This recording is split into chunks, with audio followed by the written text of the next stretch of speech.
Let's start, I think.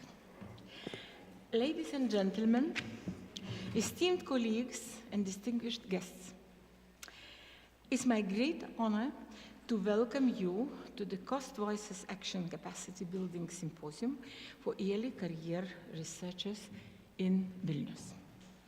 The primary objective of the Cost Action Making Early Career Researchers Voices Heard for Gender Equality, or VOICES acronym, is to raise awarenesses of the gender-based inequalities that ECRs, early career researchers, face, and to foster a sustainable dialogue between ECRs and key stakeholders in the research ecosystem. This dialogue spans both systemic and institutional levels and aims to build a community of gender equality advocates consisting of ECRs, representatives from scientific communities, academic leaders, science funding and regulating scientific activity organizations, and science policymakers across Europe. Recognizing the urgency of this issue and its crucial role in shaping the future of scientific development in the Baltic states, leading universities and research institutions from Estonia, Latvia, and Lithuania are actively engaged in the Voices initiatives. This symposium will showcase presentations from members of the Cost Voices working groups, including key contributors from the Baltic states also. The event's goal is to present the outcomes and recommendations of the Voices action to the European Commission and European Parliament. Additionally, it aims to foster discussions on the current challenges faced by ECRs in the Baltic states and explore collaborative solutions for improving their situation. This symposium provides us with a unique opportunity to share insights, build partnerships, and collectively work towards creating a more inclusive and equitable environment for early career researchers. By collaborating across borders and sectors, we can amplify the voices of ECRs and drive meaningful change for gender equality in the research ecosystem. I encourage you all to engage in lively discussions, share your experiences, and contribute to the solutions we are working towards.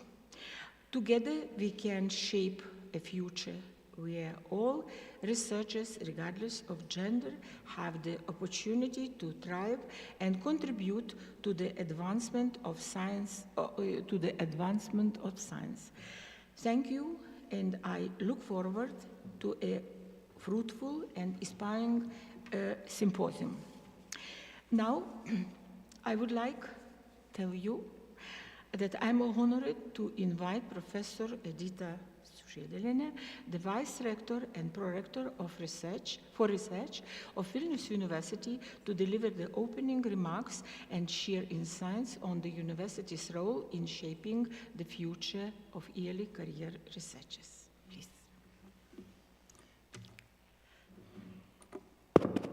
Thank you, Dalia, very much for such a nice introduction, and thank you for having me here at this event. As you already said, actually it's organized with the aim of discussing the role of early career researchers. I prefer don't call them ECRs, just the full name, early career researchers, in making an impact on the creation of gender-balanced and gender-equal working environment in academia, inside academia, also outside academia, where all the talents can develop and thrive. So the period when early career researchers enter their work environment is very challenging. Once I pointed this in our previous meeting. It's very challenging in many terms, in many aspects. First of all, they need to establish their own research profile. They need to establish their research network. They need to manage work and life balance, and many things are awaiting them in working environment in academia and outside academia. So while the progress towards equal gender representation in research and innovation area is evident at global as well as at European level, what is also seen from the very recent report of European Commission on gender in research and innovation, which is called She Figures 2024. Very recent issue of European Commission, by the way. So nevertheless, this report indicates that there are persisting gaps that require attention and should be timely addressed and timely prioritized. So according to this report, women represent approximately a half of doctoral graduates at European Union level. What seems good balance and good percentage, I would say. This indicator for Lithuania is even higher. It's around 50, exactly 50%, when the average European Union average is 48. However, this representation varies substantially by research field, unfortunately. Women remain underrepresented mostly in such fields as information and communication technologies, as well as engineering, manufacturing, and construction fields, research fields. This report also revealed another thing, that women are underrepresented in almost all age groups in the highest positions of all research fields, even where the gender balance is achieved at the doctoral level and among lower ranking researchers. So this is a phenomenon called Caesar shape. It's well known, but it still persists in research and innovation area, unfortunately. And this phenomenon, the Caesar shape phenomenon, indicates a significant gender gap in academic and scientific careers, which starts at doctoral level and this gap widens from there on. And is very clearly seen in the future careers of women researchers in academia and in innovation field, research and innovation field. So, from this report is clear, it's evident that equal opportunity-oriented measures need to be addressed and implemented at various levels to provide more targeted gender perspective-based support for science, for female scientists and scholars in their career progress. This is a message, even from this big and very comprehensive report. Also, there is a need for a closer dialogue between early career researchers representing this group of scientists and scholars and stakeholders of different levels, both at systematic level, government level, and institutional level as well. And also there is a need for better representation of interests of early career researchers to make their voices heard, as your, motto of your symposium says. So I hope that these issues will be discussed during the days of the symposium, and also taking opportunity, I would like to thank organizers, Dalia, especially Dalia, and also Cost Action Chair and all the Cost Action for their efforts to have this event here at Vilnius University, and also for all the speakers, for today's and tomorrow's speakers, for their engagement to this event, which is actually dedicated to very, very important issues that for academic community is really needed to discuss constantly, and also how to say to make some fruitful, say, decisions to seek a better life, better future for our early career researchers. So thank you very much, and have a good and fruitful event. Thank you, Vice Rector, for your insightful and inspiring words. Your perspective on the role of the university in supporting early career researchers is invaluable, and we are grateful for your continued leadership in shaping the future of science. Thank you. As we conclude the opening remarks, I would like to once again express my gratitude to all of you for being here today. And I should like now to invite Professor Aurelija Novelskaitė, who will be leading the first session, to take the floor. Aurelija, the stage is yours. Ačiū labai. Bėgsiu. Jo, ačiū labai.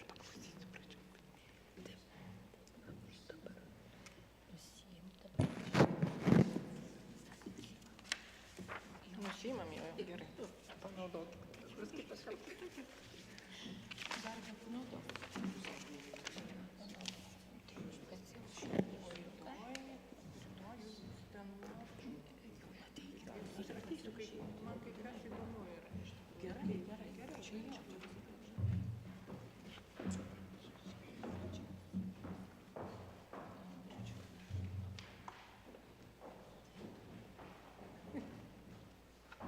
Hello to everyone, and thanks to Dalia for presentation. And now we are going to have the first session of this day, and in this session we are going to have two presentations. So actually it's my great pleasure to present Birutė Švedaitė-Sakalauskė, our associate professor who works at Institute of Sociology and Social Work of Vilnius University, and Birutė studied social work in Dresden and Cologne in Germany, and she is an organizational consultant and group psychotherapist. From 2015 to 2020, she held position of Vice Rector at Vilnius University, responsible for university community affairs. And I have to say from my side that we started working then, and we started working with issues related to equal opportunities. So it was beginning at Vilnius University, I would say, of those things. And now from December 2024, Birutė is the Vice-Chairwoman of Vilnius University Council. So please, Birutė, floor is yours, and later on, later on, I will have honor to present our next speaker, Anna Sophie Godfrey. So a little bit later.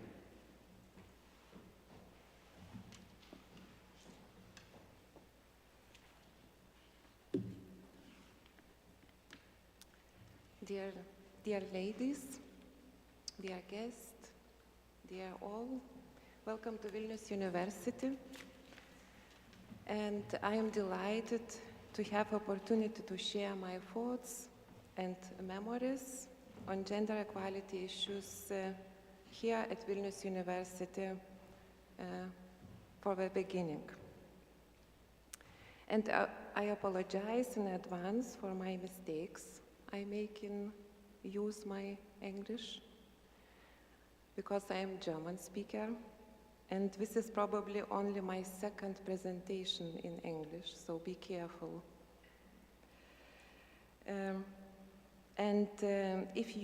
So I will read my presentation, and please understanding. And if you have any questions for me at the end, I would like to ask Aurelija to translate for me. Okay. A little about my personal connection to gender equality. I can say I am a child of Soviet era. I was 17 years old when Lithuania freed itself from Soviet occupation. And I belong to the lucky generation of our society because Lithuanians' freedom coincided with my youth. And it opened up opportunities for me that were so different from what we could have imagined at that time. In 1994, I went to Germany to study. It was there that my professional and academic formation took place.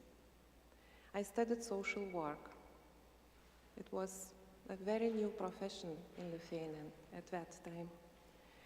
And when I returned to Lithuania in 1999, after 5 years in Germany, I brought with me experiences and understandings that were very different from Lithuanian society at that time. Lithuania was only in its first decade of freedom after totalitarianism. So I was influenced by German social work. It is a profession based on human rights, equality, and respect for diversity. So I can say gender equality was a very important value for me, and it was a part of my professional identity. However, it was not a value in Lithuania at that time, neither in the social work profession nor at the Vilnius University, where I started to work at that time. Unfortunately, gender equality was not a priority at Vilnius University also 15 years later, in 2015, when I became a vice-rector. I was responsible for the university community, and it was the first time the rector had created such position. And also it was probably the first time in the history of Vilnius University that the rector's team of 6 people even had 2 female vice-rectors. For the record, Vilnius University is almost 450 years old and has never had a female rector, only 86 men. Next slide. I would like to look back and reflect on our university experience. In 2015 to 2020, we started to implement a gender equality policy at university, not because the university community wanted it, but because we were the rector's team that had the will and the courage to focus on gender equality. And the second reason is that we had pressure from outside. Unfortunately, we did not have pressure from the inside, from the university community. At that time, gender equality was not an issue for female or male researchers, for young researchers, or for older university staff. Gender equality was also not a priority for our students, for students' representation office, for example. Maybe I have to add, the Vilnius University has a very large community. In 2015, there were 5,000 employees and 25,000 students. So in total, 30,000 people. Why do I regret that we, the university leaders, the rector's team, did not have pressure from within the university at that time? Because that would have made it much easier for us to take decisions on gender equality in the self-governing bodies of the university. And also, if there had been pressure from within the university community, I think we would be much further along in the gender equality process than we are today. But 10 years ago, we only had the political will of the rector's team and pressure from outside. In total, there were 3 external pressures. First, the Lithuanian labor law changed in 2016. It became mandatory for organizations to have a gender equality policy, or rather gender equality plans. So Vilnius University had to create one. Second pressure, in 2017, the Me Too movement reached Lithuania. Several cases of sexual harassment in the art scene and also in art academies came to light. Lithuanian politicians started to put pressure on universities to pay attention to women's rights, to create anti-discrimination policies, and to introduce measures to prevent sexual harassment. And pressure 3, it became increasingly clear that in order to win high-level international research grants, it was essential to show that the research institution had an equal opportunities policy. So these simultaneous changes helped us to accelerate the implementation of a gender equality policy at the university. What have we done? In 2019, we conducted a gender analysis of the university. This was the first study of this kind at our organization. What did we learn from this study? That our university is a more feminine university than a masculine one, both in terms of staff and students, but the higher the academic positions, the more male-dominated. We also saw that men earn almost 70% more than women in equivalent academic positions, and we spent a long time trying to understand why this was the case. Because salaries at the university are fixed by position and do not differ for men and women. After a long search, we found the answer. Men are given or take on more management tasks than women, and they are paid a premium for this. So even though the university is more female-dominated, men get the management positions. I'm not just talking about deans or heads of departments, but also various commissions, committees, councils, etc. At a similar time, we also conducted a community well-being survey. One of the questions we asked was about experience of discrimination. In the context of this symposium, it might be interesting to mention that it turned out that young scientists are at our university felt discriminated against by older scientists, not so much in terms of gender, but in terms of age. However, in certain fields, for example, medicine or natural sciences, it was young female scientists who felt discriminated against.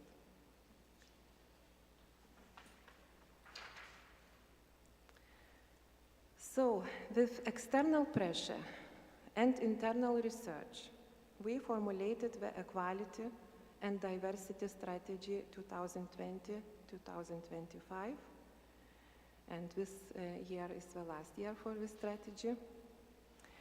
And this strategy was approved by the Vilnius University Senate in February 2020. This strategy was not just about gender equality, but about diversity policy as a whole. And gender equality was only a part of this strategy.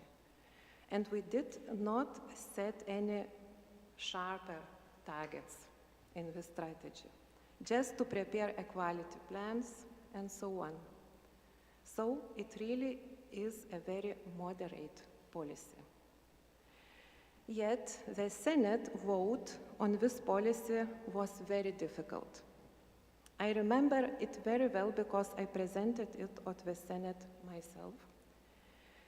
The policy was not adopted at first, and there were even several debates.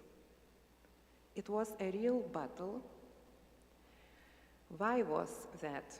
I think it was not the equality policy itself, because it was moderate, very moderate. The biggest problem for the Senate was that we wrote this strategy in gender-sensitive language. Maybe I have to add, for not Lithuanians, in Lithuanian language we can use both genders. The language strategy allowed this. But traditionally, in the plural form, we include everyone, men and women, in the masculine. So this time we did differently. We have written the strategy in both masculine and feminine forms to emphasize better what this document is about. However, this upset the Senate the most, particularly its male members. My team and I, along with the entire Rector's team, faced numerous criticism with claims that we were undermining the Lithuanian language and ignoring its norms. Ultimately, the strategy was adopted. I still have the recording on that Senate meeting. Perhaps one day someone will want to study the history of gender equality policy at the university. Nonetheless, this intense battle ensured that most senators at least read this document more carefully than all the others that the Senate approves. And what do I see today? Vilnius University has a gender equality plan. Half of the faculties have also prepared such plans. The Horizon Sphere project, in which Vilnius University participated, immensely helped in the emergency of these plans. Interestingly, only the humanities and social sciences faculties have approved gender equality plans. None of the faculties of natural sciences or life sciences have done so. However, it feels like almost all gender equality initiatives stopped when the Horizon Sphere project ended. The gender equality plans in the faculties were valid until 2022. They have not been updated yet. I believe there are two reasons for this stagnation. There is no pressure from within the university community. This pressure was not there 10 years ago and is not there now. It feels like no one has a bigger or less problem with gender equality, neither employees nor students. And the second thing is, there is no will on the part of the university management on this issue. The University Council has just re-elected the rector for a new 5-year term. There is no priority for gender equality in the rector's election program, which he presented. So, I would summarize. Formally, Vilnius University currently has a gender equality policy. All documents are in order. The requirements of the labor law have been met, and the university meets the requirements set by international research grants such as Horizon, etc. However, there is no active gender equality policy in place at the university. It's passive and rather formal. Over the last 10 years, several positive changes have been made, including an increase in the number of female managers and a narrowing of the pay gap between men and women. However, these developments can be considered natural processes rather than the result of the active gender policy. It is evident that our society is becoming more democratic, living standards are improving, and gender equality is becoming a more familiar norm than before. However, I believe that the university, as a large and highly intelligent organization, has the potential to achieve much more and set an example for Lithuanian society.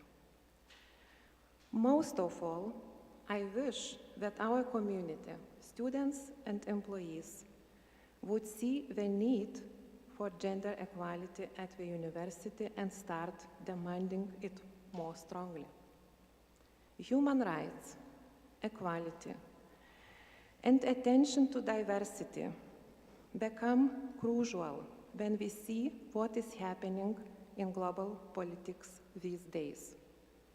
United States President Donald Trump and his administration are destroying democratic values with their rhetoric and actions. And on the other side, we have authoritarian regimes very close to the Lithuanian border, in Russia and Belarus. Thank you very much for your attention. Ačiū labai už dėmesį.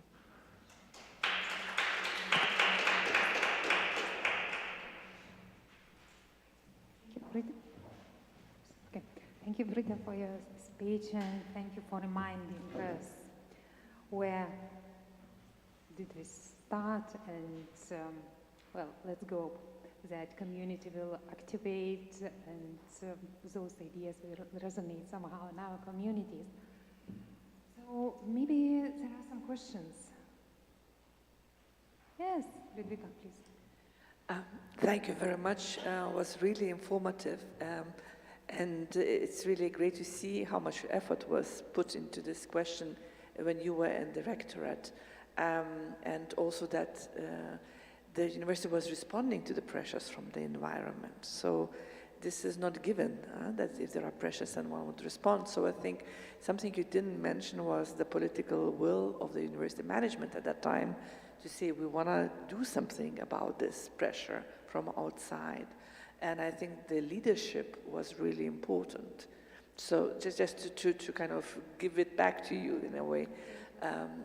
And the other thing, I wrote a paper actually, how at Vilnius University there is a progression to the management positions of women, and to what extent there is a problem in this area in different faculties over the period of time. So there is positive story, as you mentioned. So there were 2 women in the rectorate. And what I was wondering, what about the faculties and the dean's offices? What was your impression in the time when you were in the top management level? Were there any discussions about making sure women are progressing to the dean's positions, for example? So this middle level, was there any movement happening? Padėsit man. Taip, aš žinau, Liudvika, aš pamenu. I will say in Lithuanian and Aurelija will translate. Dekanų situacija, prodekanų situacija yra labai pasikeitus, bet kaip aš ir minėjau, man atrodo, tai yra natūralus procesas labiau negu kad tiesiog mes sąmoningėjam šitoj vietoj, negu kad tai yra kažkaip aktyvi politika, nes mes nesam savo struktūroje, savo dokumentuose nusimatę lygių galimybių politikos vadovams.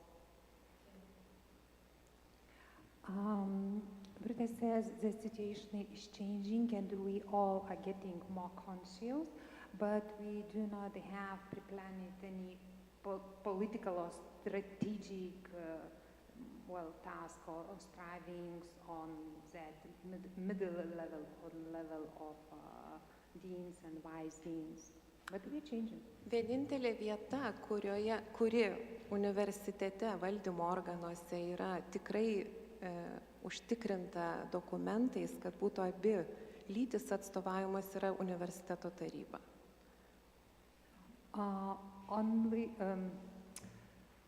We have only documented striving for gender equality only on level of Universities Council, and actually there is a legalized, formalized requirement that each faculty would nominate both women and men, not only men, but both genders. Ir rezultatas yra neblogas, šiuo metu yra 6 vyrai taryboje ir 5 moteris. And we have quite good result. Currently we have 6 men and 5 women from the council. Yes, and that situation changed after this, I do remember.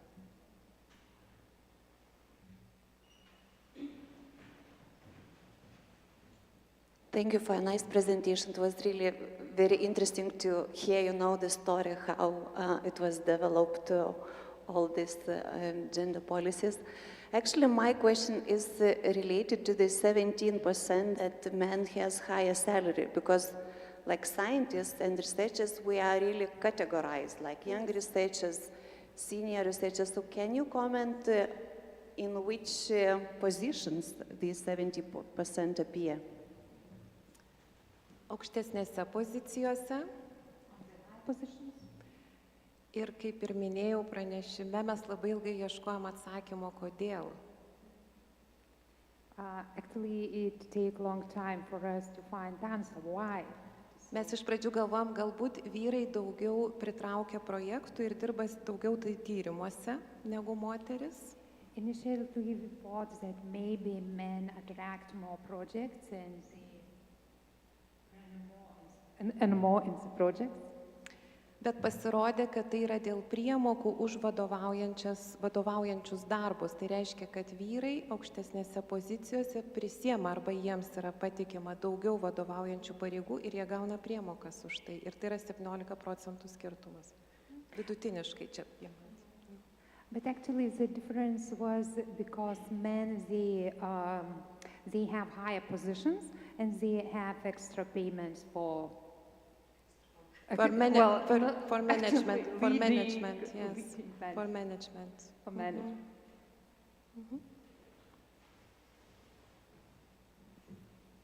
Thank you very much for your presentation. I have a question regarding to good practice in some European countries, and do we have some kind of ongoing investigations regarding to this, gender equality in some European countries, probably some Scandinavian countries, and how we can adapt this good practice in our country? Kai buvau prorektorė, mes turėjom tokį vadinamą pilotavimą. Mes važiavom į 10 labai gerų Europos universitetų pasižiūrėti, kaip jie yra vadybinami. Then in around 2020, I guess it was team from Rector's office. They were going to, actually they visited 10 the best universities, just trying to explore or learn more about their good practices. Tai aišku, kad Skandinavija mums yra labai didelis pavyzdys, bet mano meilė yra Vokietija. Well, Scandinavia is very good example, but Birutė's love is Germany. Ir aš tikrai dar turiu daug kontaktų Vokietijoje, akademinių kontaktų, tai man yra pavyzdys, kaip galima per tikrai gerai dėliojamą politiką, teisiškai sudėliotą politiką organizacijų pasiekti labai gerų rezultatų. Birutė still has many contacts in Germany, and Germany actually is a good example how good results can be reached having good political decisions.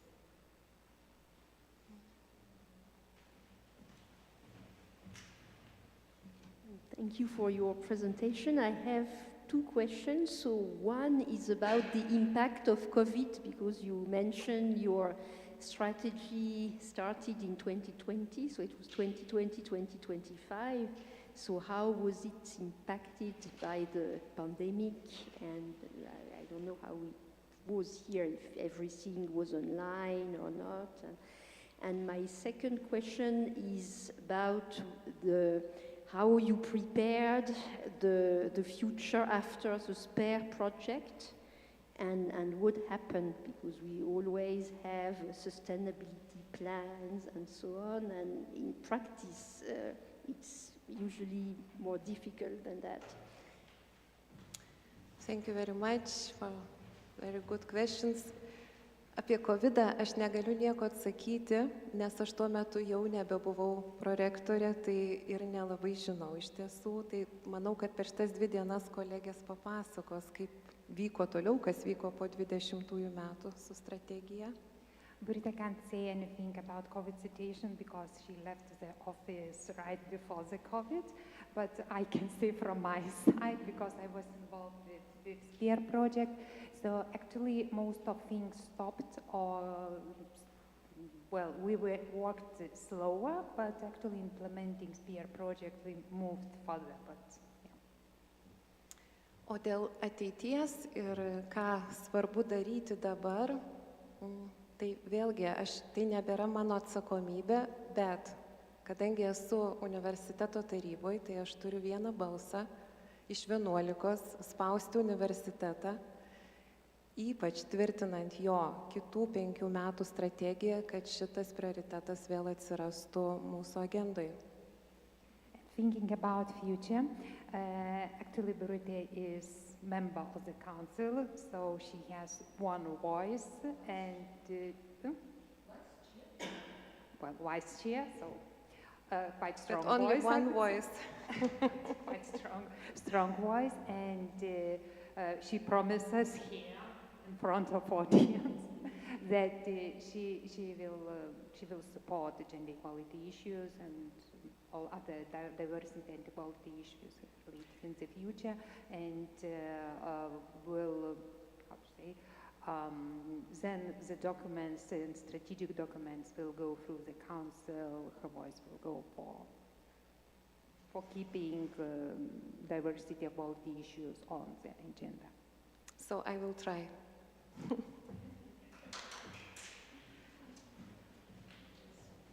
Sorry, one more question, but it is connected to the topic of the day. So is there some specific measures aimed at early career researchers in your strategy? And in that case, which ones? Because good practice are always good to share. Very good question. Universitetas kaip tik dabar kviečia visus teikti idėjas kitų 5 metų universiteto strategija. Yra net speciali platforma tam sukurta, tai čia tiesiog jauniems mokslininkams, jaunoms mokslininkėms yra ta vieta dabar pasakyti, kaip tai yra jiems svarbu.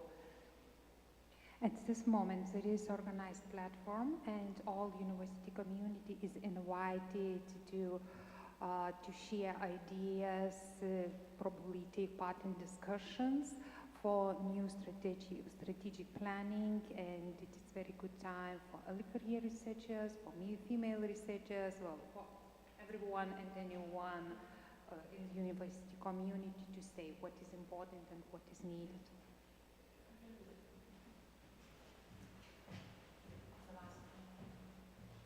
It is a very good news, because we have 2 meetings before on this question, and we developed with our stakeholders.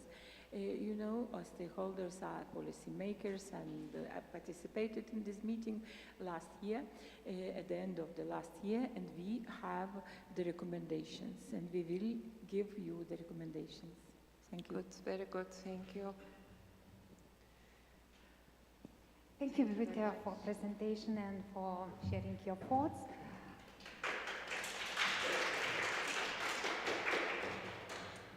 And now it's my pleasure and honor to present our second presenter, Sophia Godfrey. And sorry, I don't know French, so Anna Sophia is associate professor in philosophy at University of Paris at Rector, and researcher at République des Savoirs.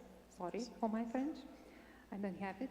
And a joint research unit of the École Normale Super something, Paris Science Letters, I'm very sorry, really, the CNRS and the Collège de France. She is currently chairing the Cost Action Voices, Make Young Researchers' Voices Heard for Gender Equality, and over the past decades, she has been involved in European funded research projects on gender equality. Her research interests include production and circulation of knowledge, responsible research into innovation, gender and science, international comparisons, epistemology and methodology in multidisciplinary context. So, Anna Sophia, the floor is yours. Thank you for the nice introduction, Aurelia. So I'm sorry for those who already know voices, because I will repeat a few things you already know. So I will present voices for those who are not yet familiar with it. Then I will explain shortly how we imagine the symposium with Dalia, and I will finish with some voices outcomes, especially the outcomes which will not be developed in the rest of the day. So first, overview of voices. So we all know the context. Young researchers are the future of research. And on the other hand, gender equality has been highlighted in EU policies. However, gender equality policies specifically aimed at young researchers are the blind spot of JEPs. So I demonstrated that a few years ago, as they are more or less invisible. There is a lot of hypotheses, personal stories, but little hard data on the topic of young researchers. One of the best report, on the best publication on the topic is a publication by Murgia and Poggio. It was in the, so it came with an EU project, and I just don't remember the name. Garcia, yes, it was during the Garcia project, and so the two researchers demonstrated that many intersecting inequalities originate in early career stages, and the she figures were mentioned, and it's where the scissors are crossing, in fact. And so that's where we should put our energy. So why we have so few data? So because of the high level of mobility of young researchers, it may be a reason because of the diversity of their status, especially postdoc level, because they very often have precarious and invisible positions. Also because, why all that? Because excellent, so-called excellence policies shape the early career research stages with project-based contract, competition, intensive publication, mobility, and all that explains so the high level of mobilities, invisibility, and so on. And young women are particularly affected by this situation, as it was demonstrated in the Garcia project. So there's nothing really new. So the aims of Voices at the beginning, first it was to raise awareness on the issue, because there are very few measures aimed at early career researchers in CLEP, to better document the situation, because as I said, we don't have so much data, and to make policy recommendations, so as usual in European funded research. So a few words about the cost action, because a cost action is not a research project, it is a network. So it's much bigger than a research project, because so nowadays we have more than 600 researchers in the network. It is funding for 4 years, from 2021 to 2025, so we are now in the last year, it's a bit sad.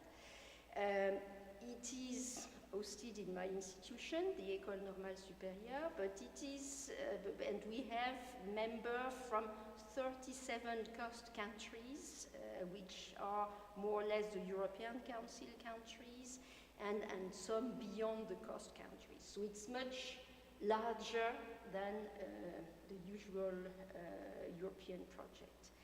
We have a significant participation of members from outside the European Union, from the so-called widening countries in European language, so which is an opportunity to bring in new perspectives and new data and to prepare gender equality policies in those countries. We have among our members 3 umbrella associations: Eurodoc, which is the umbrella association of early career researchers in Europe at doctoral level and postdoc; EPWS, which is the European Platform of Women Scientists, and I'm happy to say that Dalia is a member of the board, and BASNET Forumas are member of this umbrella association, and the CPED, which is the Standing Conference of Gender Equality Officers in France. So we have, of course, connections with other actions, projects, associations, and so on. Cost actions are merely for networking, so they are based on volunteer works, and there are no resources for research. So that explains why you know, it's not like projects where you plan that month 12 you will get this deliverable, and then so it doesn't work like that. It's a bit more complicated. And but the good point is that it is open, so any person interested by the topic can join at any moment, and it's still possible to join in case you are interested. What are our activities? So we organize events, so that's our core activity. So we have this year the annual conference in Paris in July. We also organize training schools in former year, but this year, so we are more focused on dissemination events as this event today and tomorrow. So we share existing research or data, we promote mutual learning and training, We also made some exploratory research across the network. So, for example, a survey on personal life trajectories, also a survey on precarious employment status, and we started a meta-analysis of existing data, but I'm sad to tell you that we will never finish before the end of the action. And we try to develop further collaboration and also to develop policy recommendations and dialogue with stakeholders. Our expected outcomes, of course, academic publications, so some of them are already published.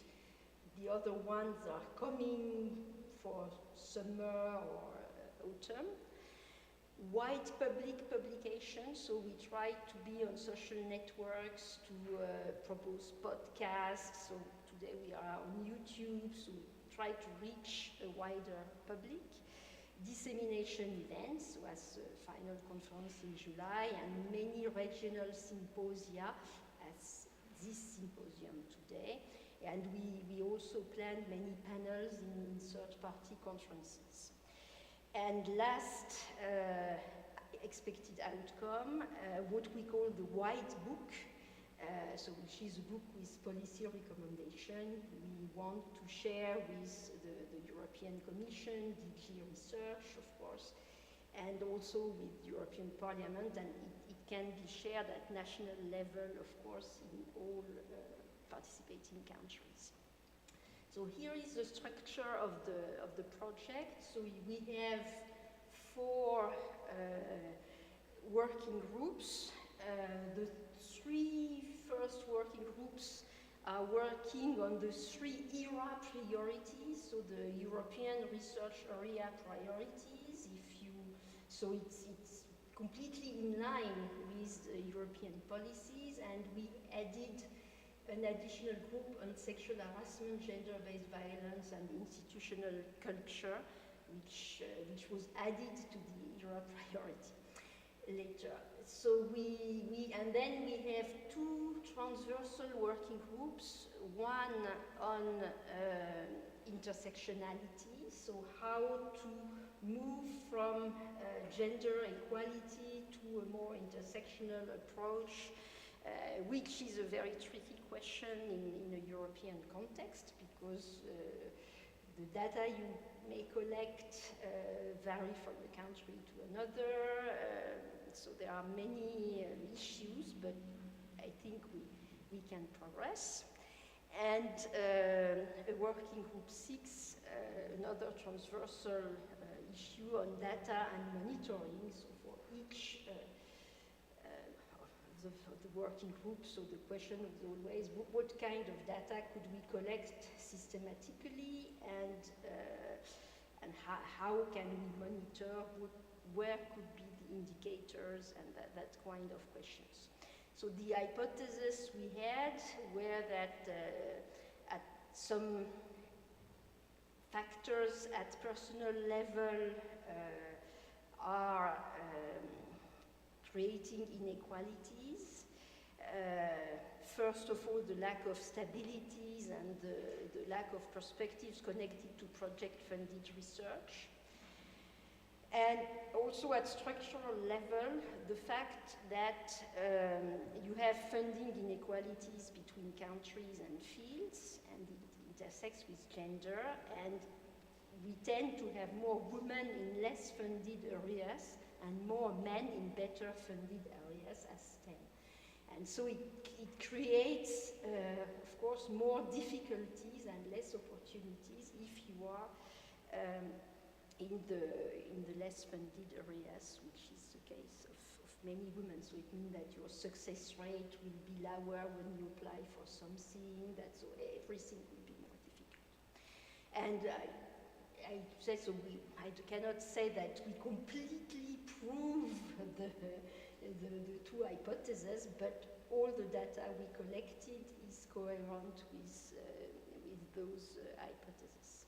So now I move to the objectives of the symposium. So it will be quite short. So the first day is dedicated to the dissemination of voices outcome, and after my presentation you will have 4 other presentations with the outcomes of 4 different working groups. I will complete that with some an overview of the outcomes of the 2 working groups which are not represented in the next session. And day 2 is dedicated to a dialogue with the stakeholders of the Baltic countries, with the White Book presentation and also a discussion on the policies which are now implemented here, and a suggestion you could make. So that's the second day. So that's, you have the program, so it's no use to repeat, but the presentation of Emily Kinsiko is very connected to the first working group. The one of Ludvika Leichete of second working group. The presentation of Victoria Chauvunmi is connected with the outcomes of the 5th working group, and the one of Vilana Pilinkaite-Sotirovic is connected with gender-based violence and the 4th working group. So that's day 2, so policies in the Baltic states. So I move now to the outcomes of working group 3 and working group 6, which are not represented in the next session. So working group 3 is on sex and gender as a research dimension. As you all know, it is mandatory for all EU-funded projects, but in practice, it's not fully implemented, basically due to the lack of training for proposers, evaluators, and sometimes funders also. Anyway, this said, so who produces knowledge, but also for whom, and with knowledge is important. So it's, and if you ignore the sex and gender dimension, you may end up with biased science, especially in the applied science. So we know that from feminist epistemology, so I could quote Sandra Harding or Helen Longino or others. So that's why it is so important not only to have gender balanced teams, but also to question the methodologies and the data we use when we develop, when we produce research. So an idea of this working group 3 was to train young researchers in sex and gender methodologies, to open up new research questions for them, and also to give them an advantage when writing proposals. Because for the moment there is an existing resource, which is a website with case studies named Gendered Innovation, but it's not so easy to know how to develop sex and gender in your own research. And that was the idea of Working Group 3, to help young researchers to develop sex and gender perspective in their own research. So we developed 4 different streams. At first, 3 different ones. So the one in health and medicine, one in ICT and artificial intelligence, and one in environment and mobility. So it corresponds more or less to the case studies you can find on the website Gendered Innovation. But it was really how to implement this in my own research, and what kind of data do I need, and what kind of methodology. And last year we added a 4th one, human and social science, because everybody took for granted that all human and social science scholars were gender experts, which is totally wrong. And you can even see, I don't know, in political science or in sociology. So you have still lots and lots of works which are totally gender blind. So we decided that it was useful too. And in addition, sometimes people say, oh, we implement a gender perspective, but there are many different ways to implement a gender perspective, and so to clarify the methodologies was also something very useful. So what does it mean, how to implement? So it means reframing the research questions, new data sets sometimes, new methodologies, and as usual, because we try to move to intersectionality, so we also question how to move from gender to gender plus or inclusive gender, so how to cross with additional perspectives. So the outcomes of this working group 3, so it was a training school, a very successful training school in Athens in 2023. The title was Breaking the Bias, and it will be the basis for publication expected this summer. And several panels at third-party conference, and we have possible follow-up. We submitted a Cost Innovator grant in last January. And so if we succeed, so it means we have 1 more year to develop training for young researchers in this topic. So now I move to the working group 6 about the data. So the starting point of this working group 6 is missing data. So the fact when you look for data on early career researcher, you don't find it. So as we said, so it is due to mobility issues, working condition. That's all the data we don't have. So we don't have much data on mobility issues. We don't have much data on working condition. Basic data as the proportion of PhD compared to students with a master degree, which may be very different from a country to another. We don't have it. Reasons for starting a PhD. The data is usually collected by institutions or by countries, so which is good. But so there is a very poor documentation on individual careers because the interest for the institution is the institution.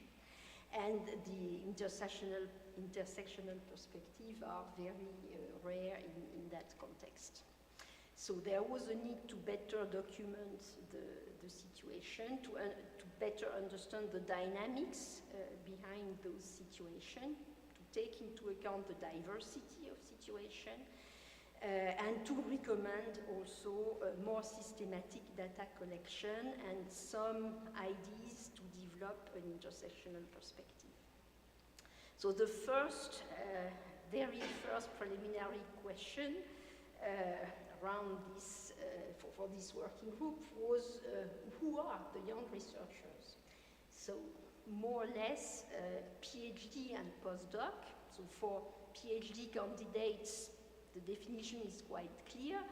They are registered in universities, and usually the data is collected by institution or by country. So for this category, it's quite easy, but it's much more difficult for postdoc, where the situation is more diverse and where there is no systematic and uniform collection. And in addition, nobody knows when you are not a postdoc anymore and you move to another status. So usually it's because you have a permanent position or a tenure track position, but sometimes you don't move to that kind of position. So are you still a postdoc or not? So in addition to that, all those questions, so we had a challenging context because when we started and we applied for the cost action, we wrote a proposal with about early career researchers, and it was defined by cost as researchers up to 8 years after PhD. So it was not our definition, it was cost definition. But when we started, there was a new definition decided by cost. So it was young researchers and innovators, and that's why in all presentations sometimes you see young researchers and sometimes you see early career researchers. And the new definition was researchers under the age of 40. So the good point that it includes all the persons working in R&D and research, even without a PhD. And if you have not yet a doctor, so you are in the scope of this definition, so which is good. But it may also exclude many young researchers who started a second career or who have a non-linear career or specific career dynamics, as in education, for example, where you tend to prepare your PhD very late in your career. So it was not, in addition to this, so there are also, we also learned that there are a European classification, RC1 and RC2, so it's Research 1 and Research 2. So Research 1 is more or less PhD, and Research 2, it's more or less postdoc, but without a permanent position yet, which is RC3. So our recommendation at the end is to combine all the definitions, so, and to consider early career researchers, young researchers, and RC1 or RC2, so to have the broader possible scope. If I move to the outcomes of the working group 6, so as I mentioned, so we did some exploratory research across the network, especially a survey on personal life trajectories coordinated by Rakibe Kultur from Austria. And so the most striking fact is the fact that people are traveling a lot and they are moving a lot, much more than what we imagined. And another one was a survey on precarious employment status by Christa Bonello-Rutter from Malta. And all that is about to be published. It's almost done, but not yet. The Working Group 6 organized a conference in Malta, and after the conference, they published a special issue of post-colonial directions in education. So one of and this publication is ready, so you can read it and find it. There are other publications in preparation and some recommendations for systematic data collection and a broad definition of young researcher or early career researcher.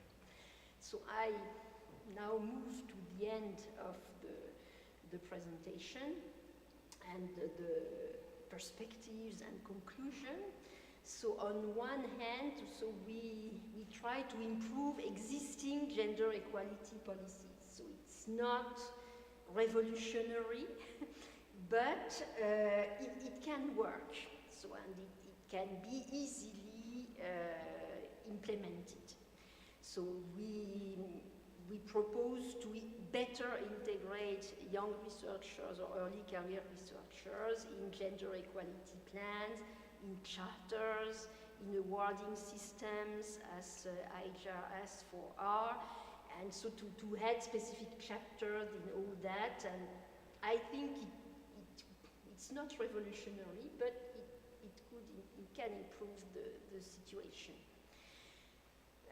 So we would also like young researchers to be actors in gender equality policies, but you will learn more on that with the talk of Ludwika.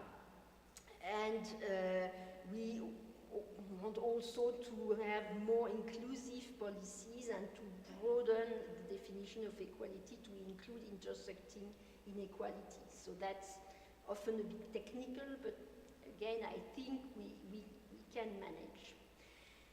Then, that's the other part of the work, so we would also like to change the way research works, because we have the impression that if we go on with project-based funding only, it will create precarious position and a lot of competition, and everything will go on as it is. So, but it is of course something much more difficult. So we discussed about better funding schemes. So if it's not project funding, so what do we do? So that's better career prospects, earlier tenures, and then so you have people who think tenure tracks is already something good, and other one who say no, tenure is even better, and tenure track is not good for young women because they will have children and they will publish less and all that. So that's another question. But the situation is very different from a country to another, to be fully honest. So mechanism to prevent brain drain, but that's probably something we will develop in another cost action if we succeed in the proposal we have submitted the last year to study mobility and academic migrations, and to allow also more independence for young researchers, but I should say for all researchers, not only the young ones. So that's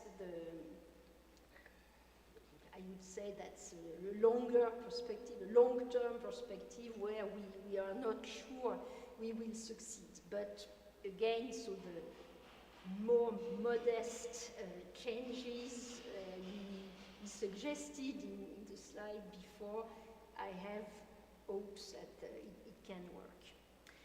So to conclude, so we know that the careers of young researchers have been strongly affected by recent changes in higher education, so globalization, neoliberal years, and all that.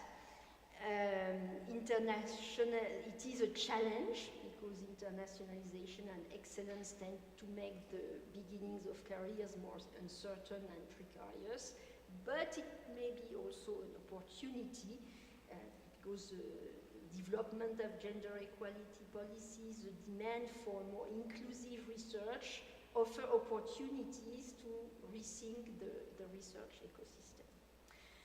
And to maybe my final word, so I hope that the dialogue with stakeholders from the Baltic states will raise awareness and lead to improved policies for a fairer start to research careers. Thanks a lot for your attention.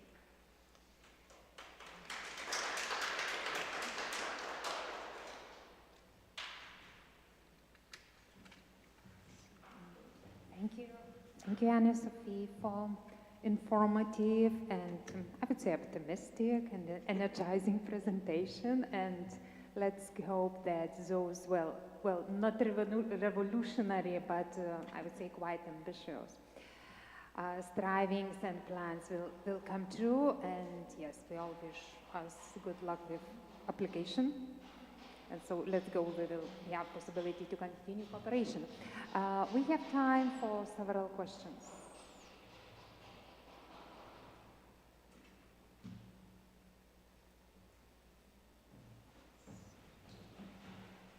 I move because I cannot see the audience behind the screen. I would like to ask the question about the recommendations, and maybe I missed the point, but for whom this recommendation will be provided?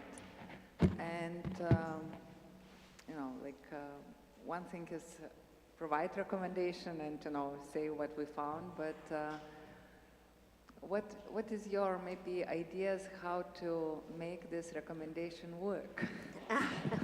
So our idea is to be close to the policy officers at DG Research, and so we met Anne Pépin in former times, and last month we met. We made the new Anne Pépin, so the person who replaced Anne Pépin, who is from Bulgaria, and we informed her about our suggestions, and I think to have a specific chapter on young researchers in JEPs, I think it could work, and also to have a specific chapter in She Figures on young researchers in the next edition, I think it can work too. And because they think it's interesting, and they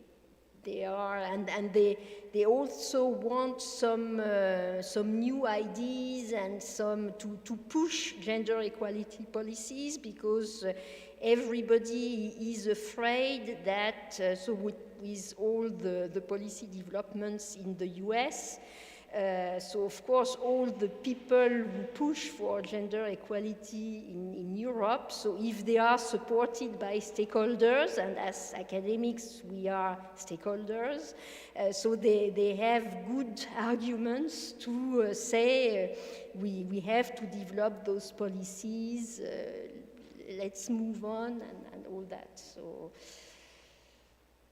and we also planned some meetings with members of the European Parliament or policy advisors of some political groups. And again, they are very welcoming, and they hope they will be able to do something, because there will be an important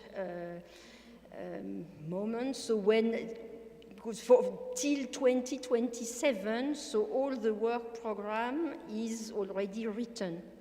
So we are sure that mandatory JEPs, sex and gender as a research content, so it is there, and it will not change. But for the next Horizon program, so from 2027 to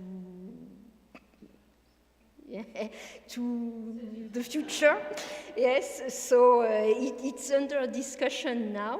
And it is very important to let the Commission and the Parliament know that even if it's not perfect, we want to keep all the mandatory JEPs, and we also want to make them more intersectional. So that's and inclusive, yes. So that's, I think it's a message we need to repeat, and of course the people who are standing for that kind of policies, so they are very happy if, and then the rest, so it depends on, so we also checked which committees at the European Parliament are key for our topics. And so of course there is the FEM Commission, so the FEM Committee, sorry, so I'm mixing French and English, so because in French it's Commission, but in that case it's committee in English. So the FEM Committee is the Committee for Gender Equality, but there is also the ITRE Committee, so ITRE, industrial something, and it is very important because it is the committee which is the more powerful in writing the research program.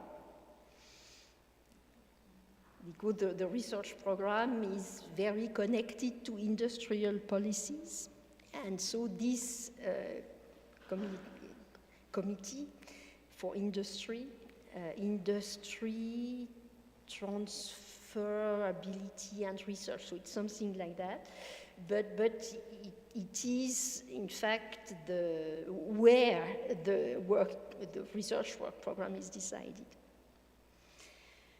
So we are trying to do our best, and of course with the help of other projects, other initiatives.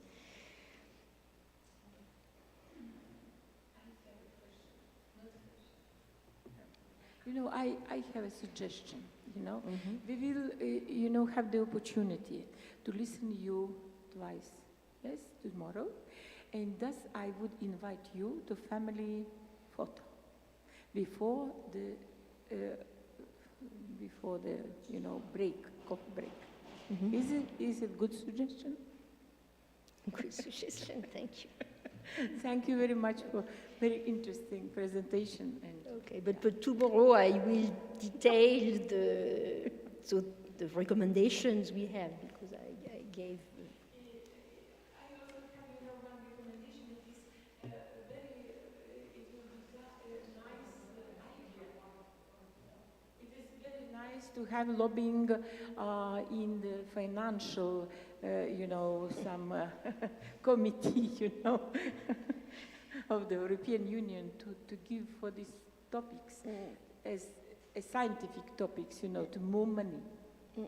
Yes, of course. but I'm afraid the money will go to weapons, defense. So we'll see. Well, okay. Once again, thank you for presentation, Joanna, Sophie, and thanks to. Would you like to ask something? Okay, sorry. So thanks to everyone, and I believe I can close this session and I can open coffee. Well, family photo and then coffee.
And we're back after a nice coffee break and networking. So we're very sorry for online listeners that we're a little bit late, but really we had a very nice entertainment time. So by this, I am thrilled to introduce Associated Professor Dr. Aurelija Kinsiko. She is a distinguished professor at the School of Economics and Business Administration at the University of Tartu. She is also a highly regarded expert at the Foresight Center by the Estonian Parliament. Her academic achievements speak for themselves. Actually, he earned her doctorate in 2014 with a groundbreaking thesis on organizational control in university management.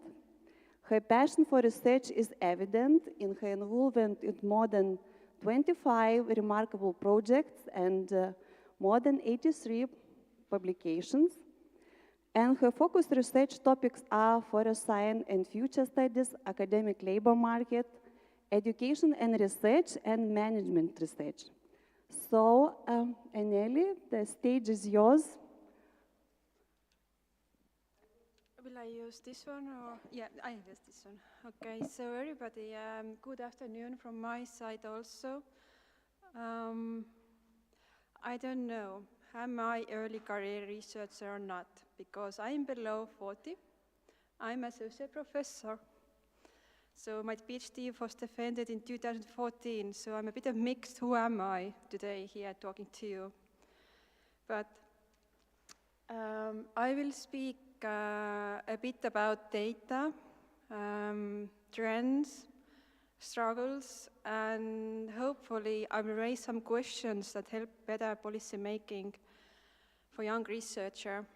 But my main job for past few years actually is in foresight. I left academia to have full-time job in government office, which deals with every day in megatrends and foresight. We are looking in the future.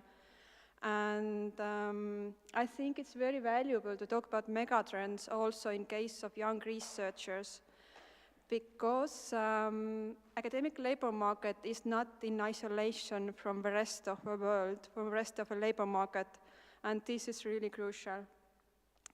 I will bring out 3 megatrends that I think are really, really important, shaping academia today. And the first one is probably my favorite one, that academia is the most multi-generational workforce ever.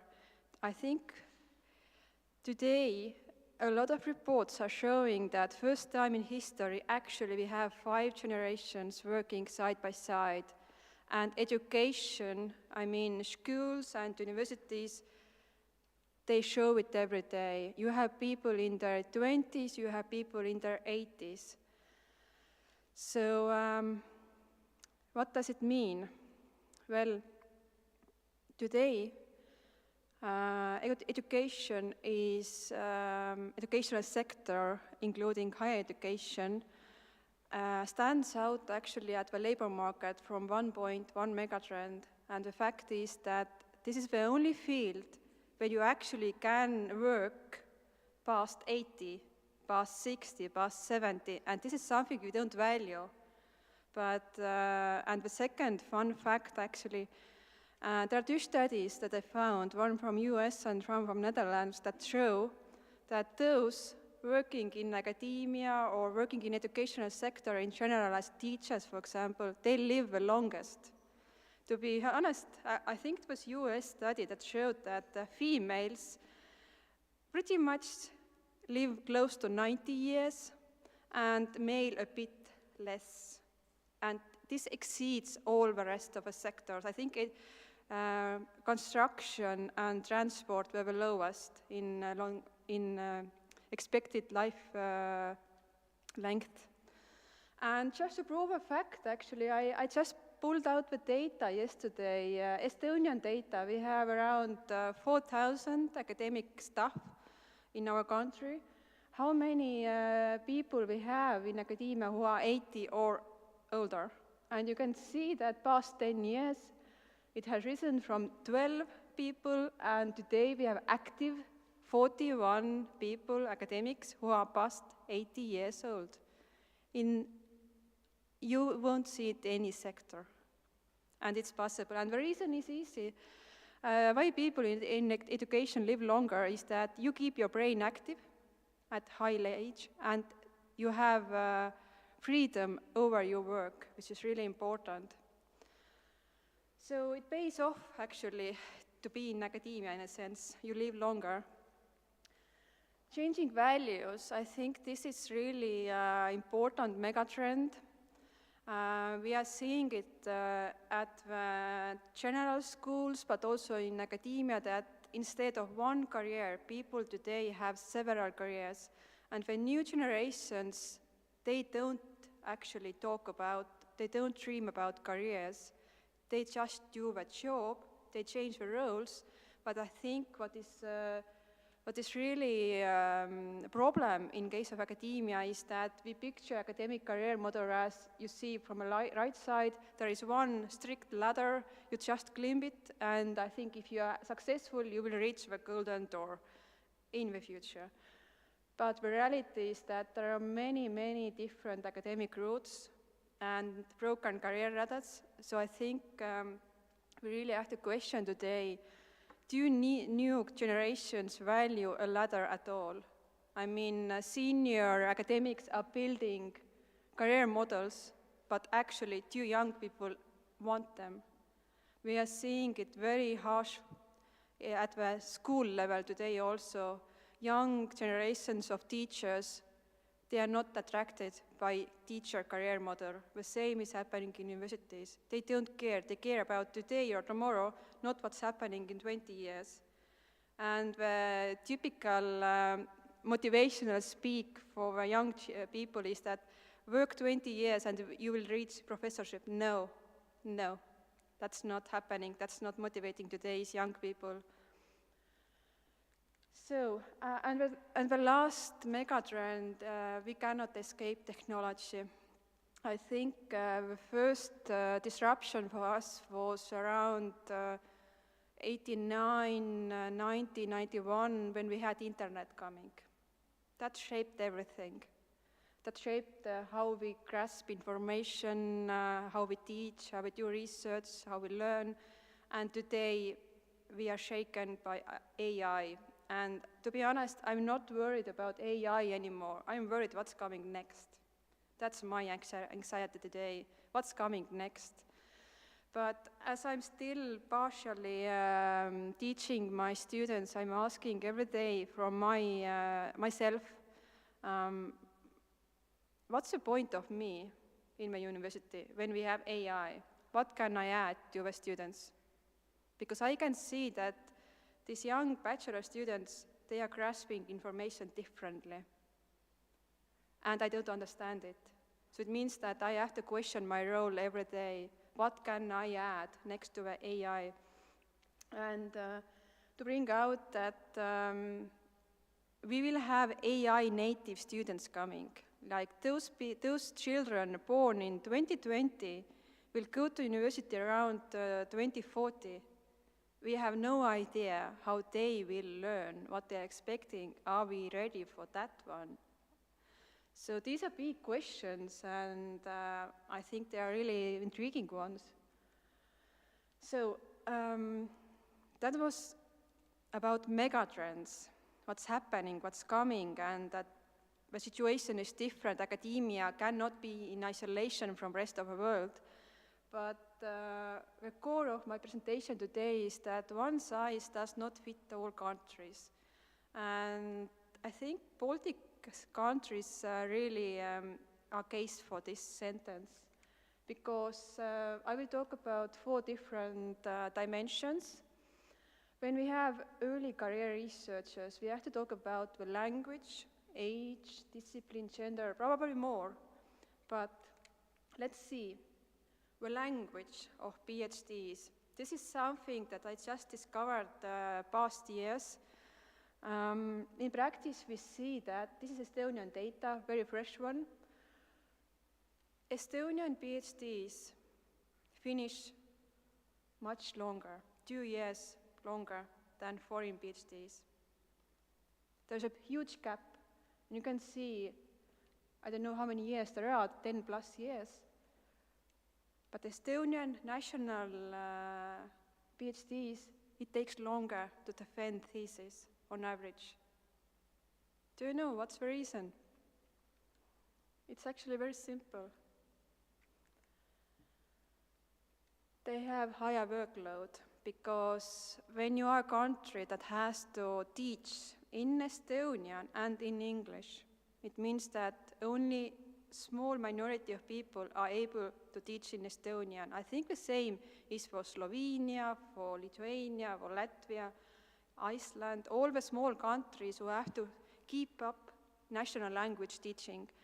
And quite often it is national language speaking PhD students who are doing teaching also. So this is the one reason why Estonians are finishing later. The second one, actually, it comes from a labor market. I don't know how it's in different countries, in Baltic states in general, but in Estonia, we have a lot of master programs that are not anymore from Monday to Friday, but on weekends. Once a month, people come and study.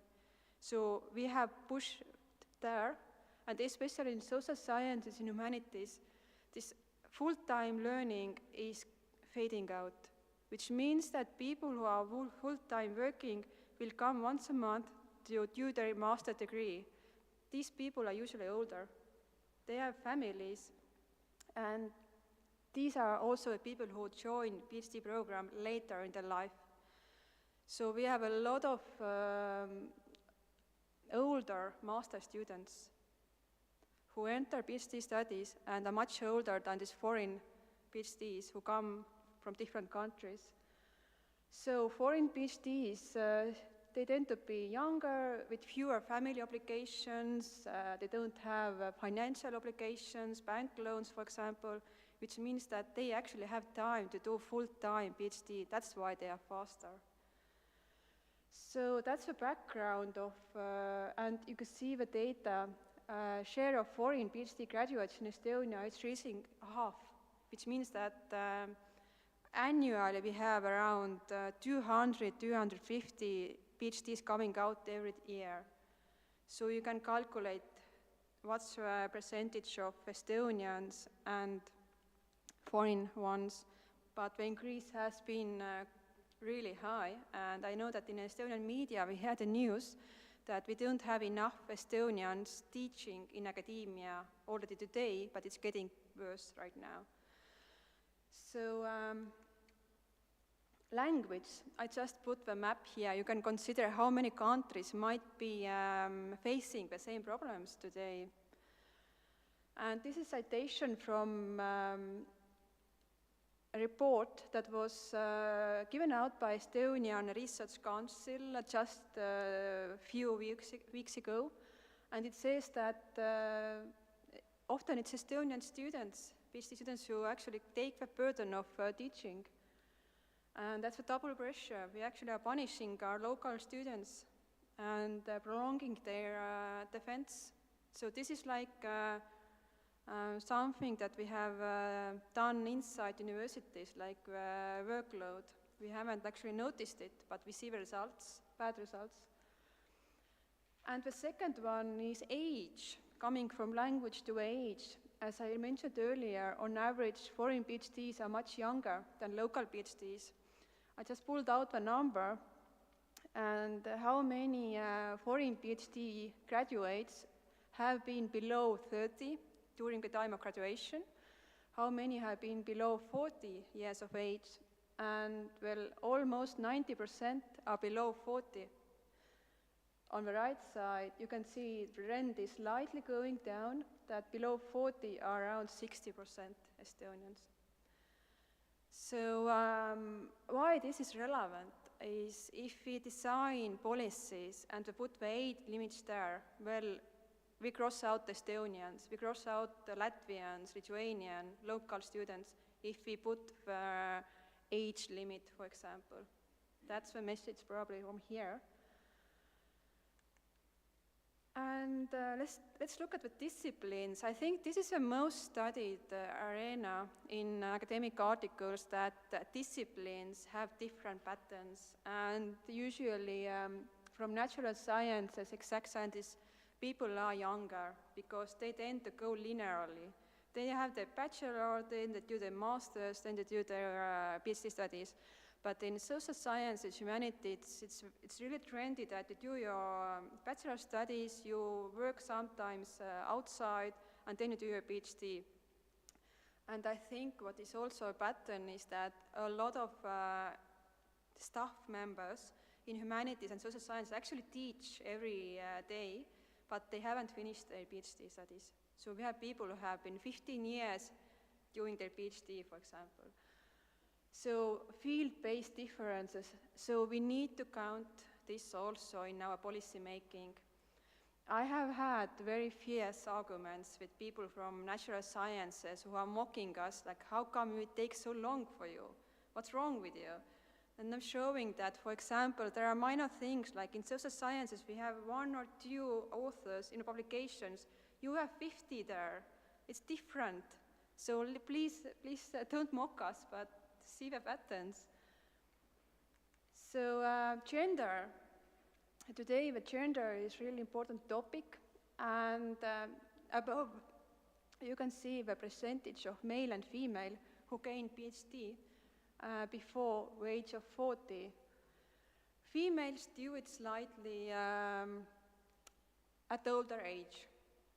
I think the reasons are simple, natural, understandable, but for me, it's very interesting to see, if you look at natural sciences, actually the gap is not so big.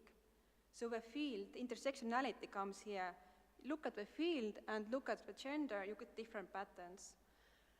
So, yeah, I think our really problem spot is humanities, social sciences that have totally different pattern when we consider early career researchers.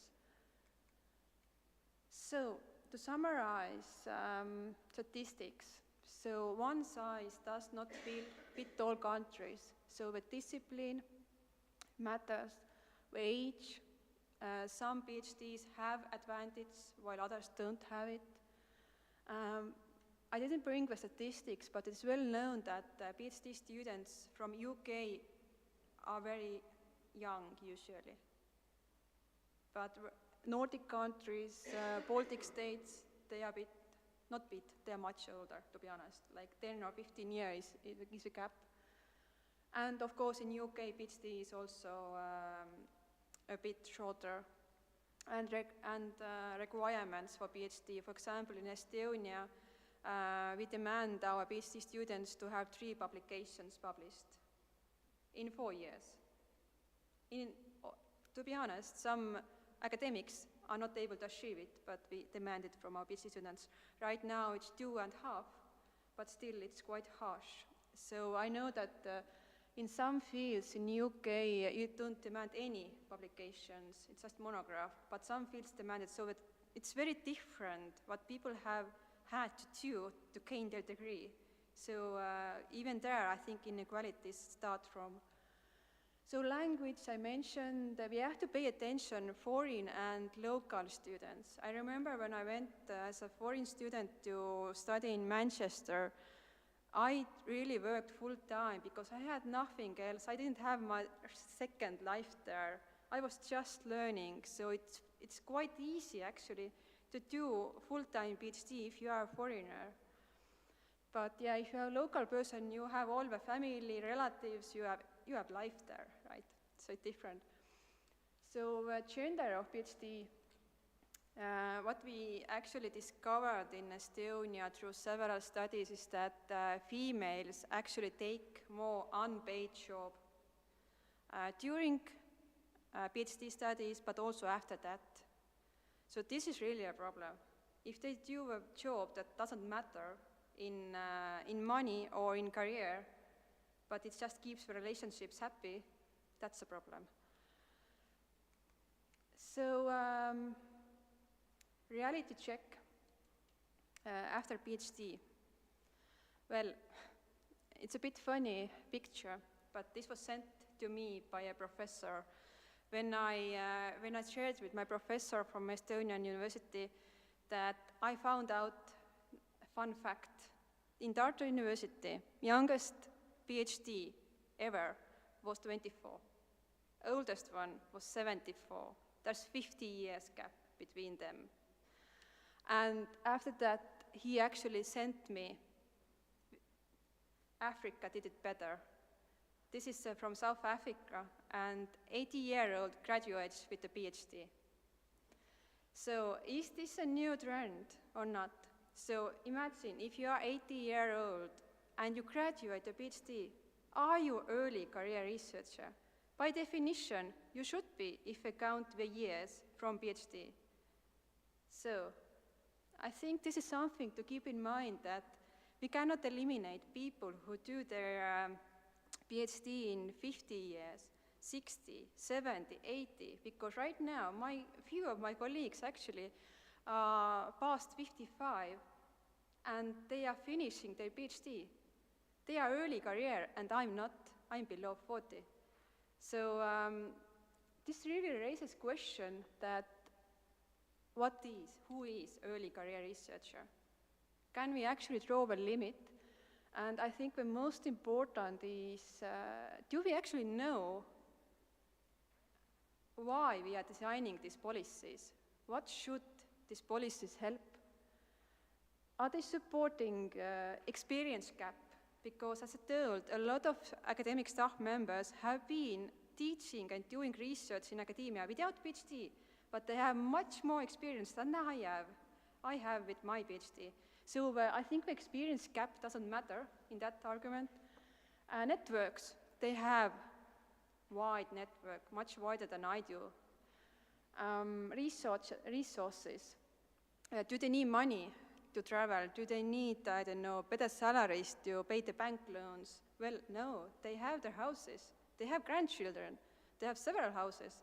So I think we have to ask these questions like, why do we need these policies today when the definition of early career researcher is not clear? I'm not sure that we even know who is early career researcher today. So I think this is the end of my presentation. I leave these questions here because they must intrigue you.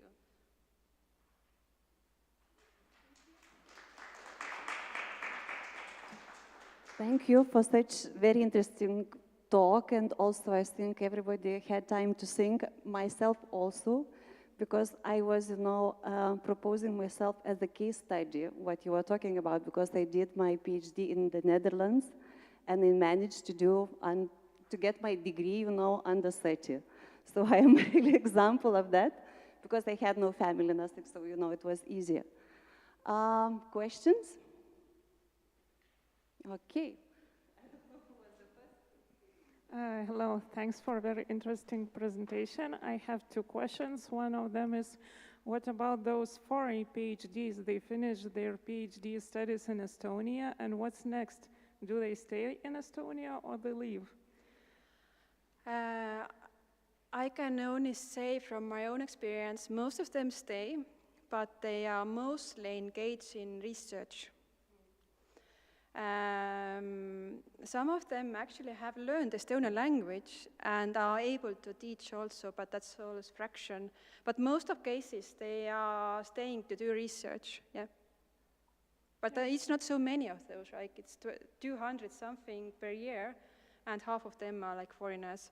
And of course, some go abroad also. Yeah, so that's great, so that they stay. And another question about those elderly professors working in university, so they keep that positions. So is it easy for a young researcher who is 30 years old, for example, to get a position, or all the positions is closed and not for them? So it's not easy, especially if we don't have age limit to retire. We have a recommendation to retire, I think it was 68 or something, but it's recommendation. And if a professor has huge grants, there is no reason actually to send them away because they are active. But there's a really problem that you don't have places, new places. For administration positions or only for research scientists? For scientists mostly. Because in most cases, people past 80 are still active in science. Science and teaching were both bases. Like when you don't have people coming like below you, then you stick there for a long time, right? Okay, thanks, Jan actually asked all to my questions. Yeah. Thank you very much. Very thought-provoking presentation. Yeah, I was wondering about this time to degree and being a foreigner or not, but I think it really depends on a context, because I was a foreigner in the Dutch context where I did PhD, and in Dutch context, as a PhD, you are an employee, you are not a student. So each country in Europe has very different statuses of what is a PhD. Is it a PhD student or is it an employee? So I was employee. I was working on 2-3 projects besides my PhD as an employee. So my time to degree was 4.5 years, which is a statistical average in the Netherlands for social sciences. I was not faster than my Dutch colleagues because of the system.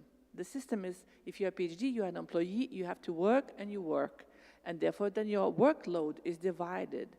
So I wonder, is it a function of being a foreigner or not, or is it a function actually of the system of a PhD in that country?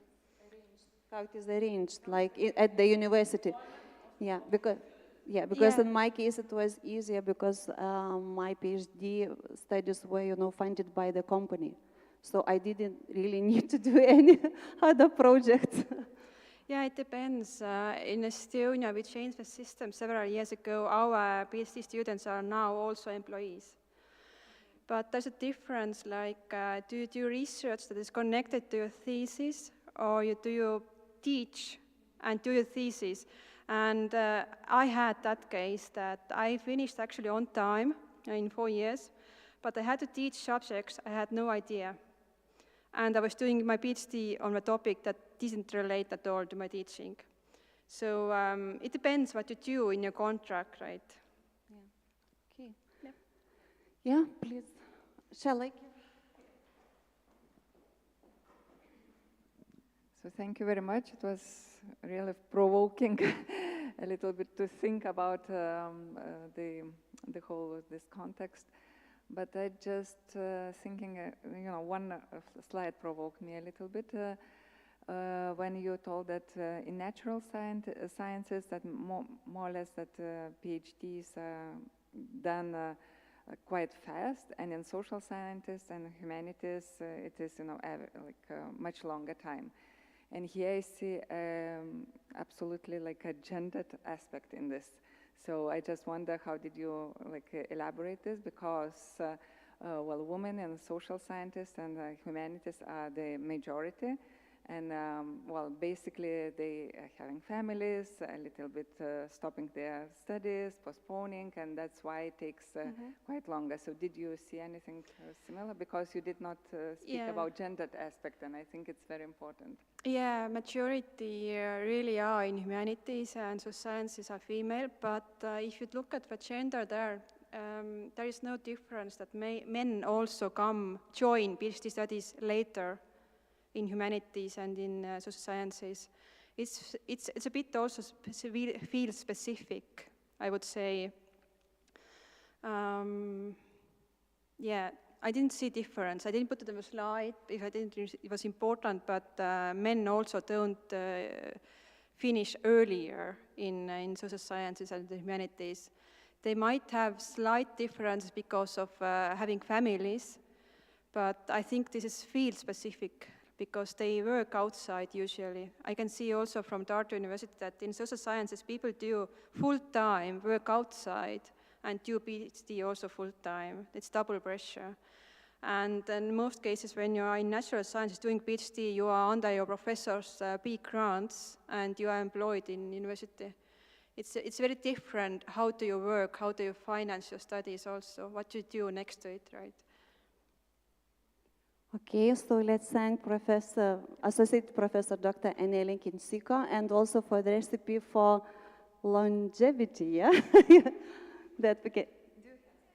Yes, I have a last question. So thank you for bringing in the discussion the teaching load, because it is something very important in academia, but in research policies, nobody talks about teaching.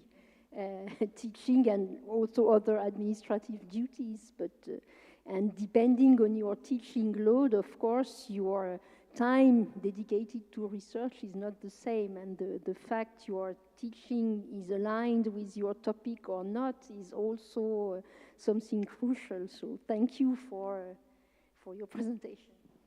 Yeah, so let's applause.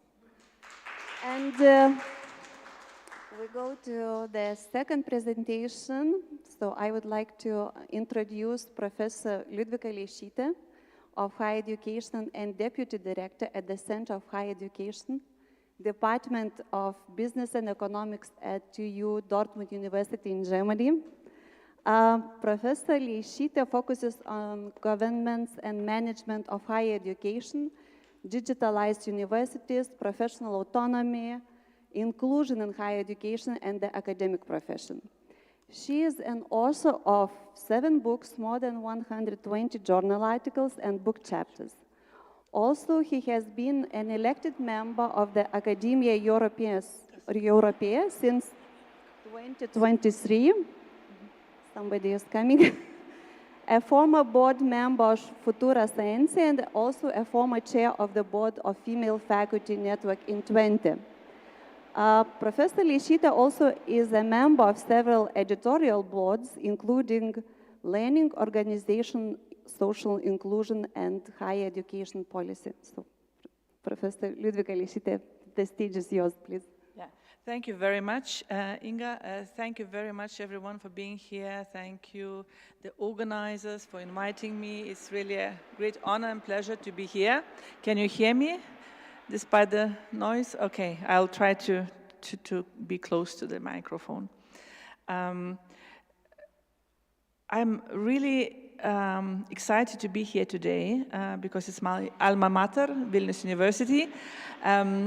These corridors, that's where I used to work, so it's a very familiar environment. It's always a wonderful occasion to be back here.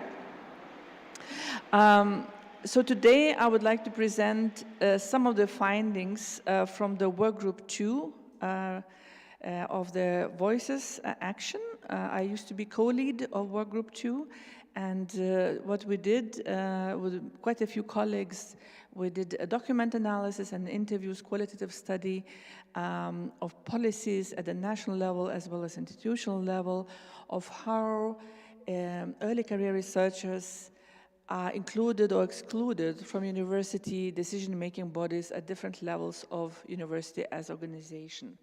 So, so it's a collective work, and I look forward to presenting the results. So what are the aims of the study? The overall aim is to explore the extent to which early career researchers are involved in university decision-making in European countries. We have 2 sub-questions. To what extent do the policies in different higher education systems and institutions foresee the diversity of early career researchers' representation? And to what extent early career researchers are involved in decision-making bodies of selected higher education institutions?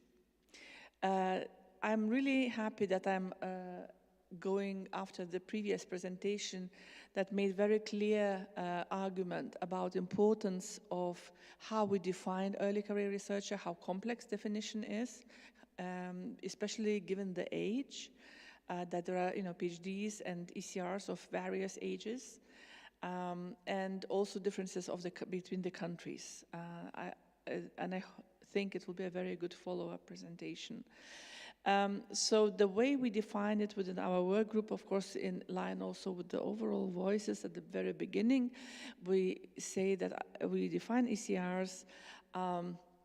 These are people who work in academia, who are doing their PhD or are already with their PhD within 8 years after completion of the PhD. It's a compromise definition, and that was the one that was at least agreed upon at the very beginning of Voices. So what is the context of why we talk about decision making in universities? Why is it important at all to discuss the ECR's role in decision making? So the advancement of new public management reforms to make higher education systems efficient and universities more effective and delivering services has increased centralization, accountability and transparency of decision making in continental European higher education systems and universities. However, this trend has been very diverse across different systems to different forms and degrees of this new public management implementation. And the very important aspect of these reforms is that the governance changes include inclusion of external members to the university into governing bodies to present the interest of various stakeholders who are coming from outside university. It's called verticalization of decision-making power through strengthening the role of university boards and also strengthening of executive leadership of the universities, so the rectorates or the presidents in some systems as they are called, as well as monocratic figures such as rectors, university presidents or chancellors, accompanied by downsizing of the role of collegial decision-making structures. At the same time, if we look at diversity and inclusion, of course, we have to look what are the policies that deal with underrepresented groups in academia. So recent European strategy for higher education institutions aims, among other things, at promotion of inclusion and diversity and protection of fundamental rights, academic values, and democratic practices. The European Charter for Researchers and the Code of Conduct for Recruitment of Researchers underlines that researchers should be represented in the relevant decision-making bodies of their institutions in order to protect and promote their interests. So there's a very, very clear guideline at the EU level that says, well, ECR should be included and represent their interests. Studies on the composition of academic decision-making bodies have focused on gender segregation and inclusion of external stakeholders. And what one has to admit, if you look at the literature, there is lots of literature on governance and management of higher education. I just edited now a book with Springer on this exact topic, higher education and governance and management. So representation has tended to concentrate, and these studies tended to concentrate on higher hierarchical levels, looking at the top management role in, for example, changing universities. And especially in those levels, they are dominated by male professors. So in a way, a lot of male-dominated hierarchical power structures have been studied and explored in order to understand what are the mechanisms, how they function, how they improve university work. The academic decision-making tends to be male-dominated, especially in hard sciences, and we know this already from also previous studies that were presented here today.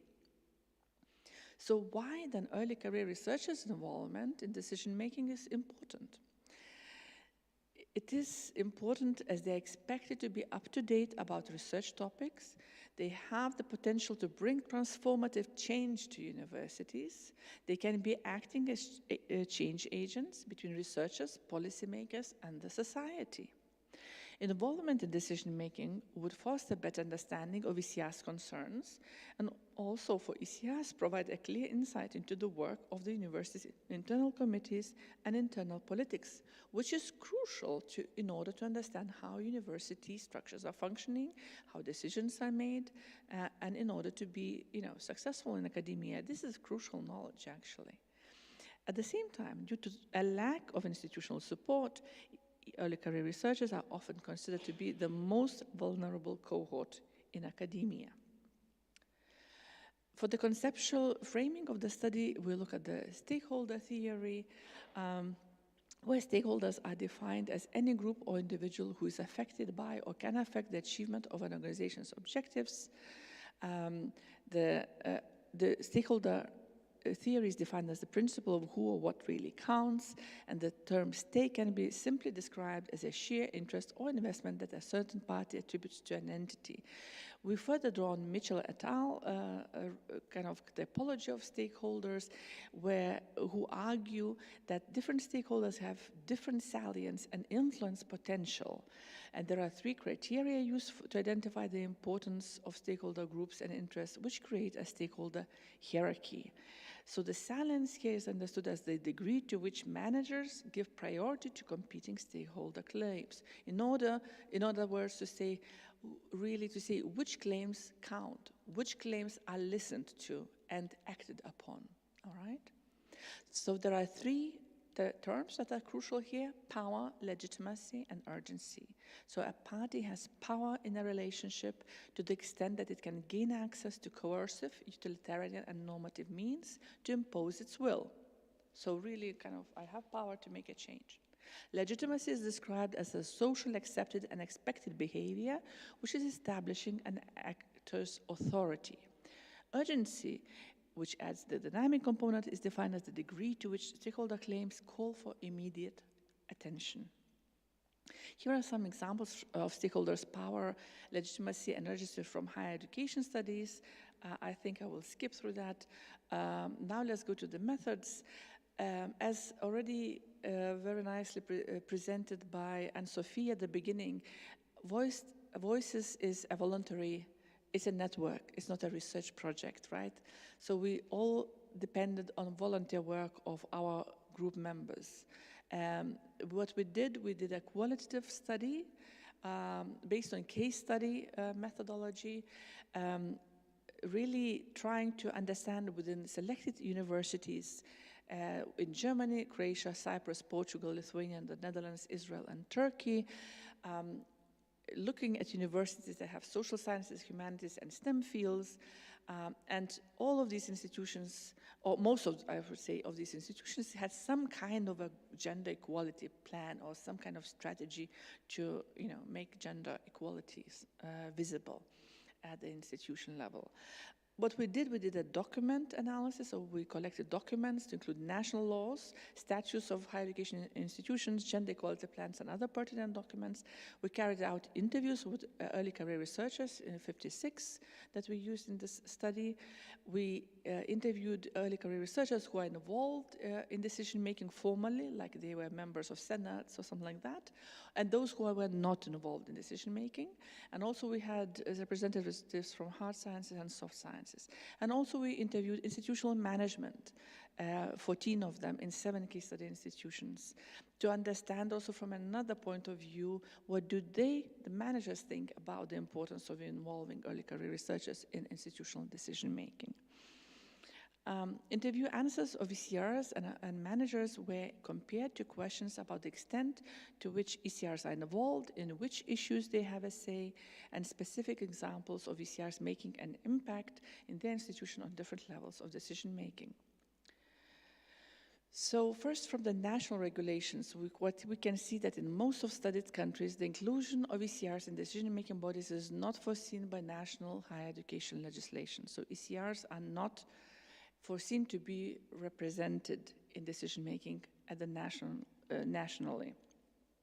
In some countries like Netherlands, Germany, Lithuania, and Croatia, the composition of collegial bodies such as senates or university boards is supposed to include academic staff representing different groups, including administrative and technical staff and student representatives. So we saw that in some systems, the regulation requires student representation. And of course, in those systems where PhDs are students, then you can find also PhD students being formally represented because of their status as a student. In those systems where PhDs are employees, not students, that would not be the case. Here I brought some examples. So the German example in North Rhine-Westphalia, in the state, North Rhine-Westphalia, and Dutch higher education regulations foresee early career researchers' representation in formal decision-making bodies, both at the national level, state level, and institutional level. And there seem to be forerunners from the studies that we looked at in terms of legal kind of given power to ECRs in formal representation.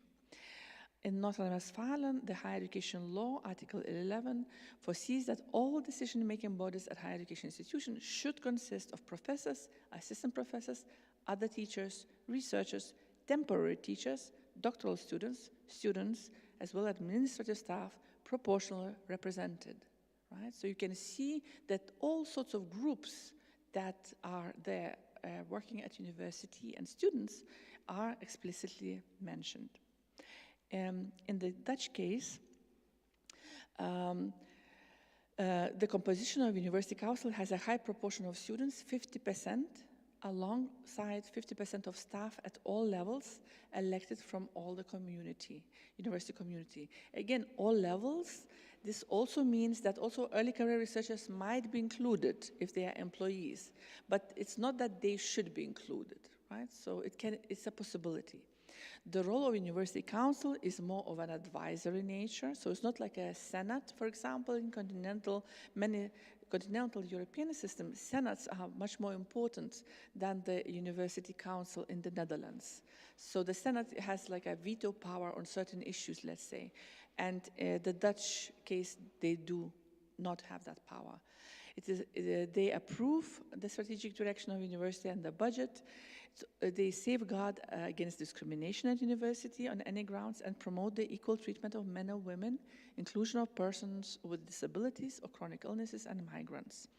This is the only study legislation, the Dutch one, out of the countries that we looked at that discusses inclusion and diversity of higher education making explicitly. Now let's go to the institutional regulations, institutional level. So institutional regulations foresee formal representation of ECRs like in the central level, like senates or university council in the German, Croatian, and Dutch cases.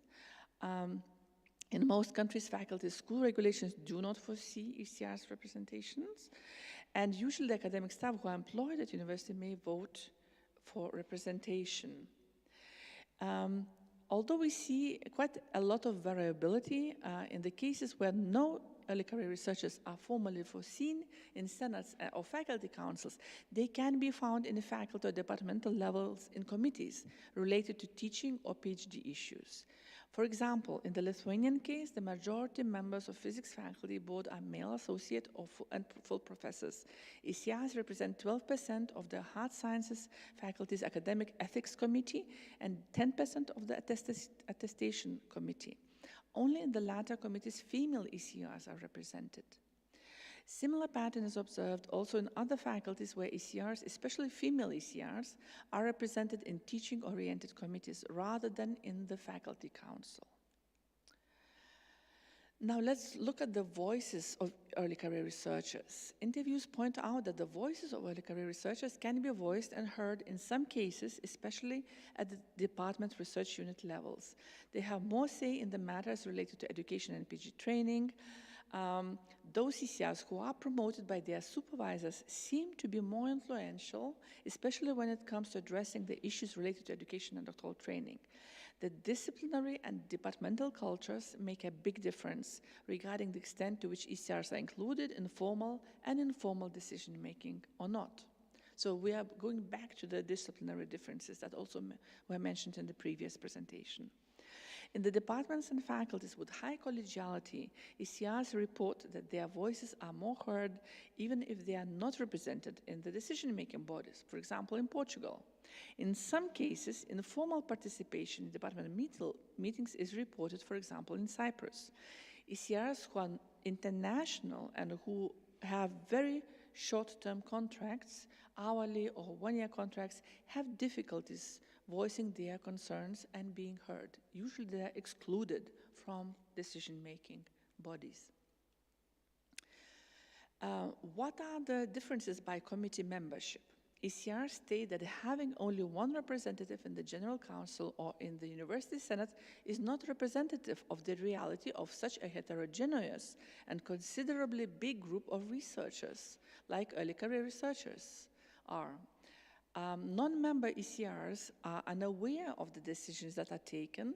Those who are not formally included, right, in those committees and boards, they are not aware of any decisions that are taken, while the members of the decision-making bodies are outnumbered by the professors and subsequently unable to make the decisions taken, to influence, right? So they are usually a minority, and it's very difficult to make their case and to make decisions in their favor.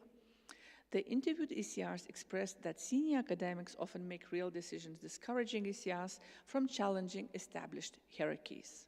The extent to which voices of early career researchers are heard or not depends much on the internal departmental dynamics, more specifically on the type of leadership as administrators and decision-making ECRs ended up acknowledging.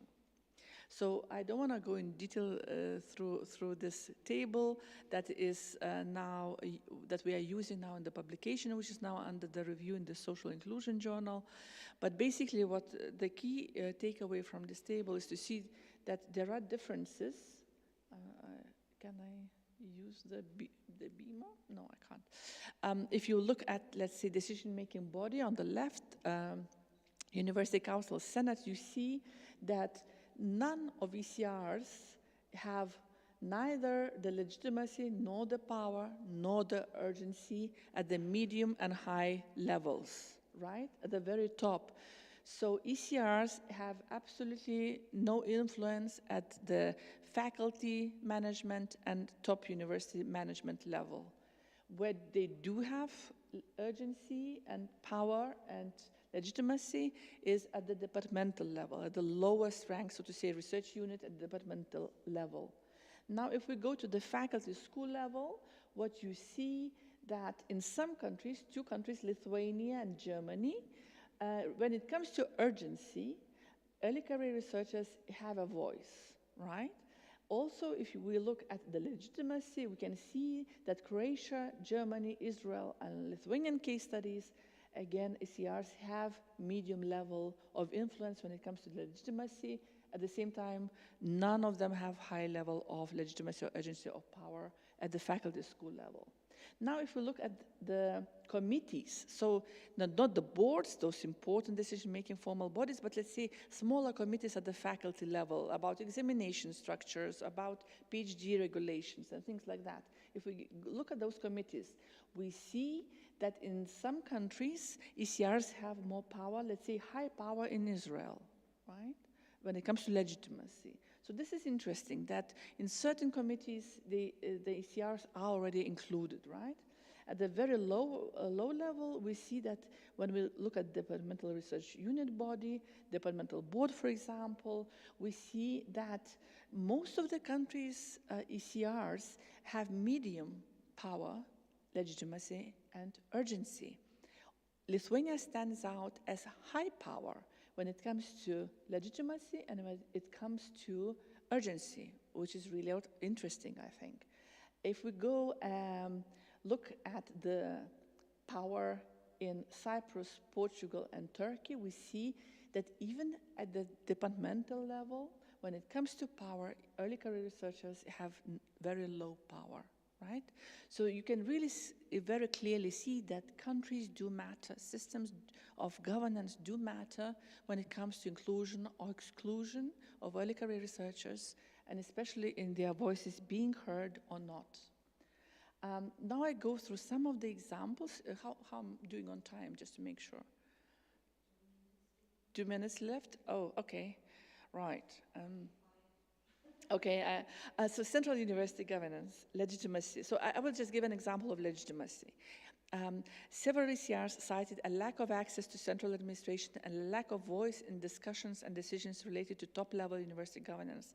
ECRs are exposed to low formal and informal legitimacy, sometimes due to lack of communication channels as well as overly administrative approach through numerous written requests in Croatia. Corroborated by ECR Forum from Lithuania, who provided an example of trying to raise an issue by unfair undergraduate student evaluation, but never heard back from the Central University Administration. As a manager from Cyprus case study concluded, small voices are not heard. So ECRs having small voices, right? when it comes to the involvement of ECRs in the higher level of decision-making bodies in higher E's. I think that this kind of quote shows this kind of even pejorative thinking, right, from the manager point of view about the role of ECRs in governance. Let's go now to the departmental level of governance. The department is usually where ECRs tend to be involved in most across from what we have studied, the case study institutions.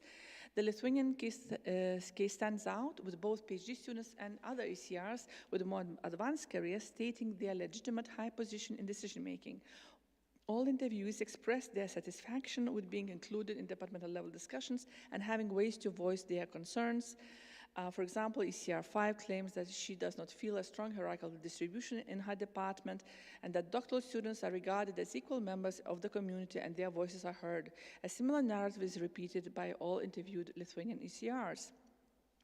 ECRs from all other case study institutions in other countries generally reported being involved in departmental level decision-making to some degree, and some of them are doing this informally if they cannot be formally represented. I think I have to rush. So what we can see now, looking at the power at all levels of university, the ability of ECRs to influence the outcome of higher education decision-making tends to be rather low in all research universities in all countries. So there are also ECRs stating that some ECRs can feel that they should not express their opinion before obtaining a PhD. So they have fear of voicing their concerns. Right? Also, look at the urgency. Many interviewed ECRs from all studied case study institutions expressed their struggle to have any say in university matters. For example, the ECR from Croatia mentioned, if there is such a need, it is communicated with your mentor informally and presented firstly at the departmental council, then at the faculty council, and finally at the university council. So here the hierarchical kind of way of decision-making was emphasized. So what are the challenges for ECRs? Although many ECRs who are representatives express their ability to put forward ideas, participate in discussions, express these ideas, several of them also mentioned that young researchers are often afraid to speak up or argue with senior staff members. Even though they participated in board meetings, they are not invited to informal and unofficial meetings. And in academia, as we know, many decisions are made prior to the meetings, right? Either in smoking clubs or in coffee corners. The best way to raise issues and be listened to as ECR is through informal communication with their supervisor or other senior and influential staff member. The importance of informal communication between ECRs and their mentors and heads of departments is supported by the manager interviews. So discussion, the traditional hierarchies of the academic profession seem to persist. High variability of formal representation in the studied national and institutional legislation is somewhat in line with new public management-oriented reforms, with more inclusion of ECRs in the more managerial higher education contexts. At the same time, despite the formal representation, voices of certain groups of ECRs are not heard even at the departmental level. Diversity of representation and the level of inclusion of women, foreign ECRs, and those working on short-term contracts is limited across the most studied institutions. Departments with more collegial culture and supporting leadership towards ECRs makes a difference. And this puts into question the effectiveness to increase in accountability and transparency of decision-making following the new PM kind of policies to advance inclusion and equal representation. So here are a few recommendations that we offer from our findings, that ECR should be given better representation at different levels and the opportunity to express their voice and influence decision-making. Their voice is heard in informal ways and in relation to educational issues and teaching. Therefore, structural changes may not solve the problem alone, as here cultural changes are needed. Addressing the structural hierarchical cultural challenges is essential for recognizing and appreciating the contributions of ECRs in shaping higher education. And our findings suggest that ECRs should be given more voice in formal decision-making governance settings, and their role as definitive stakeholders in higher education to be recognized across levels of university. Here I would like to thank my colleagues who collaborated in this research, with whom we are now working towards the publication in the special issue of social inclusion. Yes, and I will stop here. Thank you. Thank you. Ludvikas, the questions? Okay, so I will ask a question until everybody will come up with something. Because I know that you are very well experienced in policy, education policies. It's like, to your mind that maybe experience, what would be the best, to start integration of the involvement of early career researchers, in the regulation of university level, national level, regional level, EU level? What would be, the most effective way? I think it really depends about which system we are talking about. As I showed, and also other colleagues showed, there are many big differences, right? How the governance is structured and organized in a particular system. If we're talking about Lithuania, since today we are now in Lithuania, we can see that Lithuanian system is already, institutional level, is already quite advanced when it comes to involvement of ECRs in the departmental level.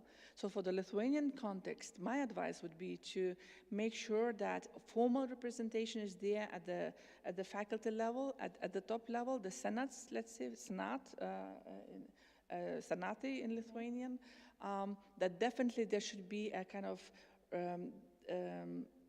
a quota system, or at least some percentage system where definitely, let's say 10% should be represented by ECRs. And my advice, because of what we saw, there is so much intersectionality happening when it comes to foreigners, to short-term contracts, gender issues. So there are many aspects that it should be also specified that, these ECRs should be also both gender, let's say if there are two people, one should be male or female, right? So there should be something written down, because then representation will be more effective. That's where I would start. And of course, bottom-up not always works at universities. So if there would be in law, higher education law, when the governance article saying that representation should represent all levels of hierarchy of university employees and also all contract types, that would be a huge way forward. Like unified... So, for example, the fact that short-term people, when I worked at university here, I was teaching for 1 year, I was paid by not even a 1-year contract, I had no holidays, I was just this hourly teacher. Right? That's how I was treated when I was working at Vilnius University. And of course, I was not represented anywhere. My voice was not heard. This was ages ago. Many things changed since then, which is I'm really happy about. But just to say that this is not given. One needs to specify that people who are short-term contracts, who are kind of also foreigners, the fact that foreigners are excluded, I think this is really sad, because they have other concerns than the locals. Right? So I think one needs to specify this, if not in the law, at least in some regulation. And I think some departments might push it, and then others might see, oh, there is a benefit. If you have happier workforce, they will stay in academia, maybe. And also probably, initially the voice and the opinion, should be heard from ECRs. Not like we're doing for them, but they have to they have to be represented, and they have to speak up, right? Yeah, and exactly. And what we've seen in Lithuanian interviews, you see already instances of that. Also, I did follow-up interviews in the Netherlands. I see that in the Netherlands, Germany, but in Germany, as I gave an example, it's written in the law. So official formal representation of different categories is already in the law. So therefore, universities have to follow it. Okay. Then it's easier. It's easier than for the institutions. So, questions? Yeah, thank you for this nice paper. You mentioned the fact that when you have a high level of collegiality, even if young researchers were not represented, their voices were heard. And in another slide, you mentioned the fact that universities tend to be more and more verticalized, which is the reverse of collegiality. Exactly. And so it wouldn't. it's a bit, I don't know, because so if it's more and more verticalized, even if you have representatives, maybe their voices are not heard. Exactly. And I was thinking about representatives of students in France, for example. So in fact, they have no voice. They or have little no voice. Yes, Yes. and they are also elected for 2 years when the other ones are elected for 4 years. So they are never. So then, and then we would need some training for them or something to empower them to make them visible, because of course they are represented, but then. Yes, indeed. This is one of those findings, I think, which is interesting in this paper, that these new public management reforms that push for this verticalization and this efficiency, argumentation, and transparency, which initially you would think would make it better for the governance and inclusion, actually is not good, better. It's the other way around, which is a kind of paradox, I think.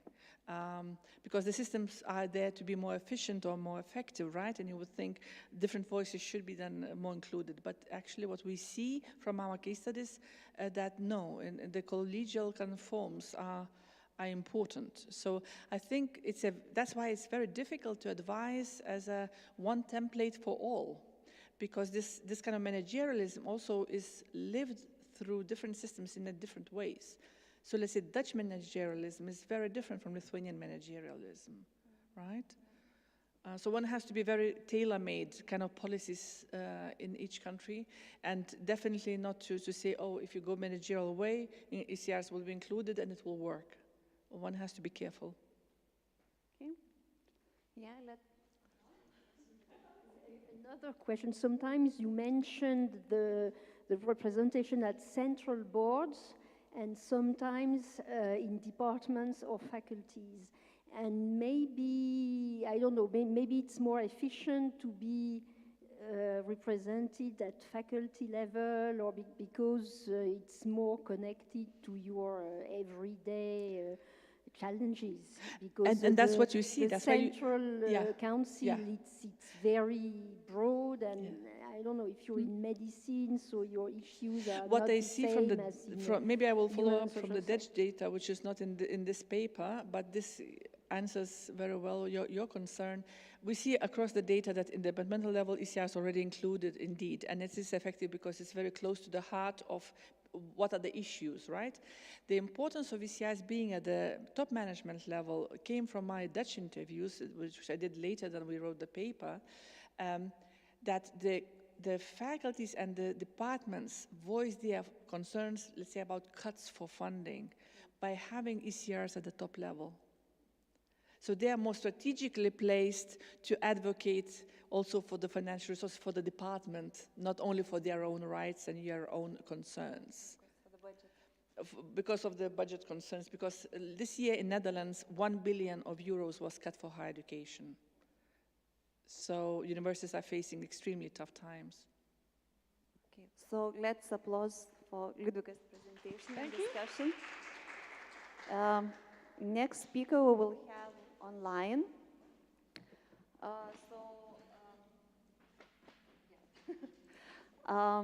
Associate Professor Victoria Shaw-Unmi from University College London, UK. And she is highly respected researcher with a national and international reputation for her work on identity, gender, race, and leadership in education. Okay, we see you.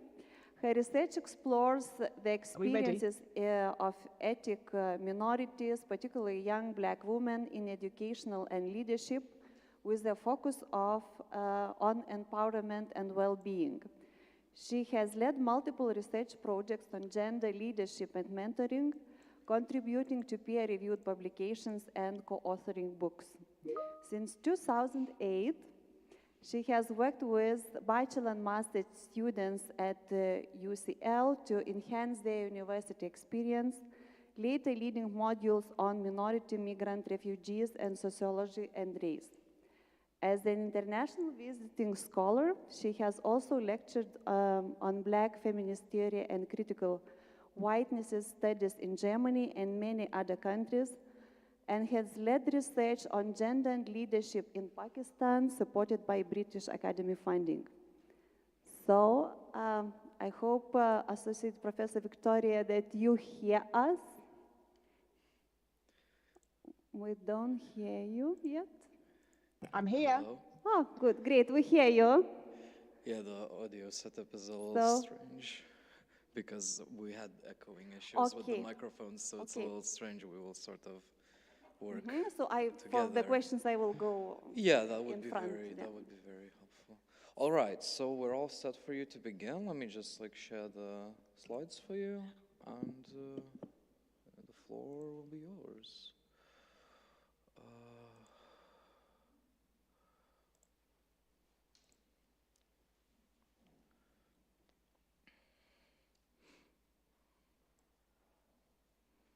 Can you see the slide, or? I can see that. Thank you very much. Yeah, thank you for inviting me. And I must deeply apologize for not being in person. I really love coming to Lithuania and Vilnius. I love it there, but I just couldn't come today. So without further ado, yes, the title, Intersectionality in Policy, a deeper look at early career inequalities. This is a particular subject I could be spending a whole year on, but I haven't got that amount of time. I've got a very small amount. So thank you for the invite, and thank you for the introduction to me as well.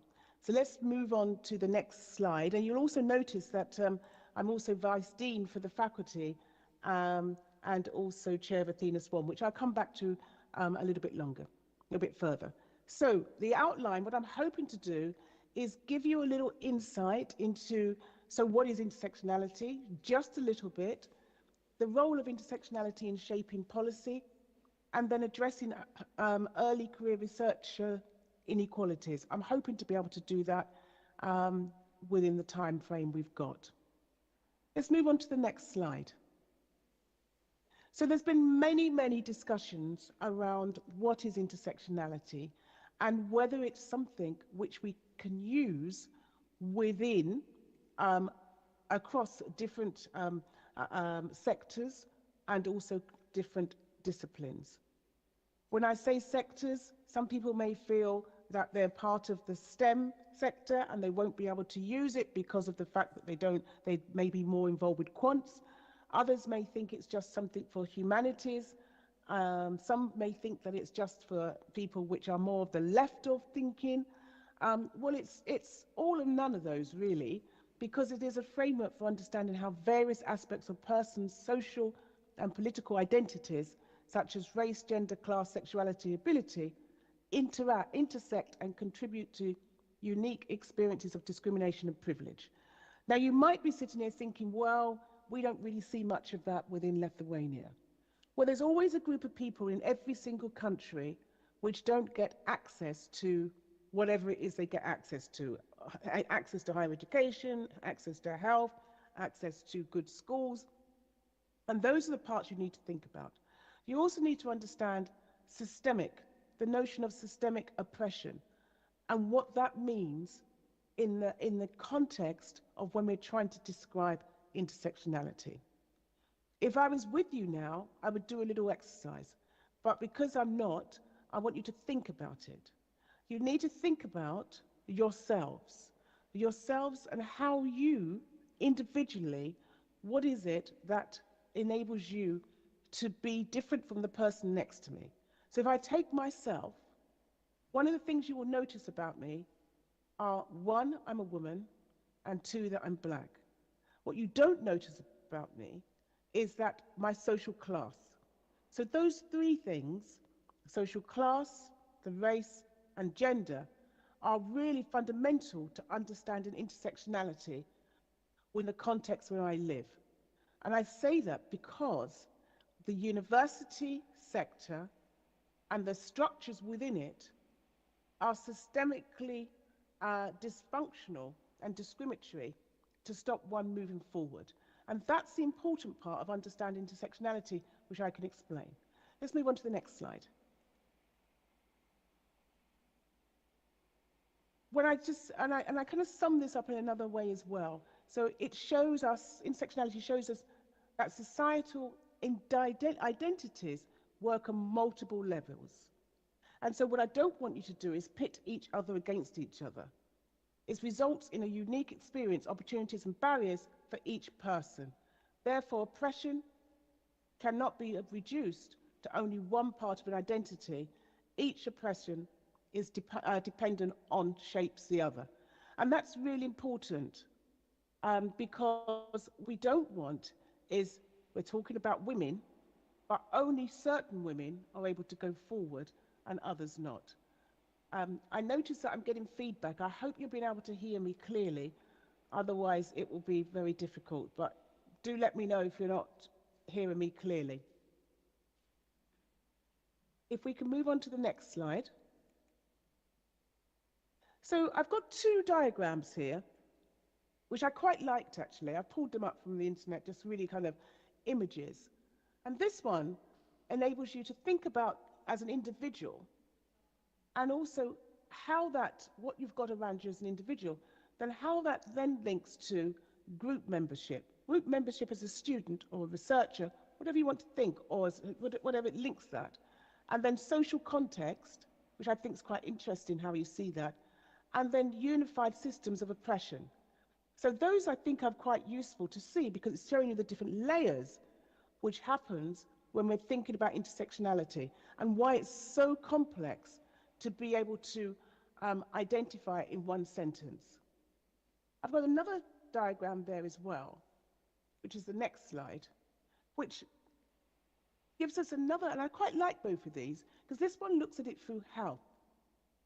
The example I think about with health is that many health practitioners don't get taught or understand the complexity when it comes to health and intersectionality.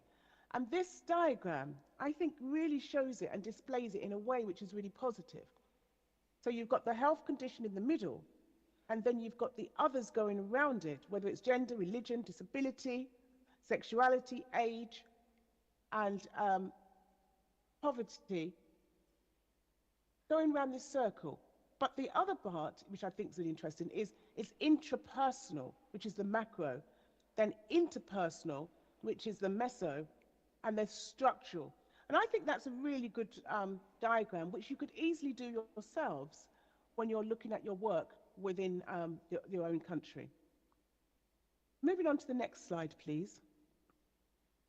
So this one, hopefully you can see it because it can make it a bit bigger. This one here is really looking at, so early career researchers. Now this is a bit which many of you are going to think, okay, so what has this got to do with early career researchers? And what inequalities do they face? I've named 6 different inequalities. You can think of plenty more. So what I've said is job insecurity. That's really difficult for most early career researchers, but at the same time, it's also difficult for early career researchers which are not from the same country. And I've said here, many early career researchers are on fixed-term contracts or casual contracts, leading to uncertainty about their future employment. And what we're talking about there is precarious working conditions which affect early career researchers. The other part, which of course fits with the job security, is work-life balance. Now, because of course you're going to be working harder to get noticed and to perhaps be given a full-time contract or a contract which lasts longer than a year or 2 years, the demanding of the research job combined with personal responsibilities often makes it difficult for early career researchers to maintain healthy work-life balance, because you're going to be on a hamster wheel and you're going to keep moving round and round. Another point is gender inequality. Now, women early career researchers often face additional challenges such as gender bias in hiring, promotion, and greater expectations for unpaid household work. And then the other one I've put in there is racial inequality. Early career researchers from minority racial backgrounds may encounter discrimination and fewer opportunities for advancement. Now, you might think to yourself, well, actually, I also receive this, and so what's the difference between somebody who's coming from a different background? Well, they would have a double amount of the discrimination that you have. We can move to the next slide, please, and I'm hoping you're going to take some of these points down, because this will also help. The other part as well is mental health. Mental health, we're only starting to talk about that in recent years since COVID. And that can be in all different ways. But it's the pressures of securing funding, publishing, job insecurity can lead to significant stress and mental health problems, which for many go undiagnosed because they don't want to talk about it, because it goes round again like a hamster. Because if you talk about it, you might lose your job, or people might think you're not up to your job, and so it becomes a problem. Lack of mentoring and support. And that in itself is something which early career researchers talk about, because they need to have some mentoring and professional development opportunities which are crucial for their career progression. The final two, funding challenges. How do you get the funding when no one knows you? How do you get the funding when nobody invites you to be part of their projects? So again, you're going round in a circle because funding is highly competitive. Early career researchers may struggle to obtain the necessary resources to conduct their research. And finally, even though it's 5 years ago, there is still the impact of COVID-19, which has been exaggerated by existing inequalities, with many early careers facing increased workloads, reduced productivity, and additional caregiving responsibilities. Those ones which I've just mentioned there are all to do with the early career researchers and how that in itself starts to think about the inequalities. So I want to just spend a few minutes now on when we apply, how do we apply policy with intersectionality? So that's the next slide. I'm quite passionate about policy. Policy is something which we all talk about, but how do we, what business has intersectionality got with the world of policy? Well, when we think about this, I've said here, when applied to policy, intersectionality emphasizes the need for the policies that recognize and address the multifaceted nature of people's identity experiences. You think, okay, so what does this mean? It means this. One, holistic approach. It's something which we've been doing within the cost action. We've been starting to think about how do we include intersectionality in policy.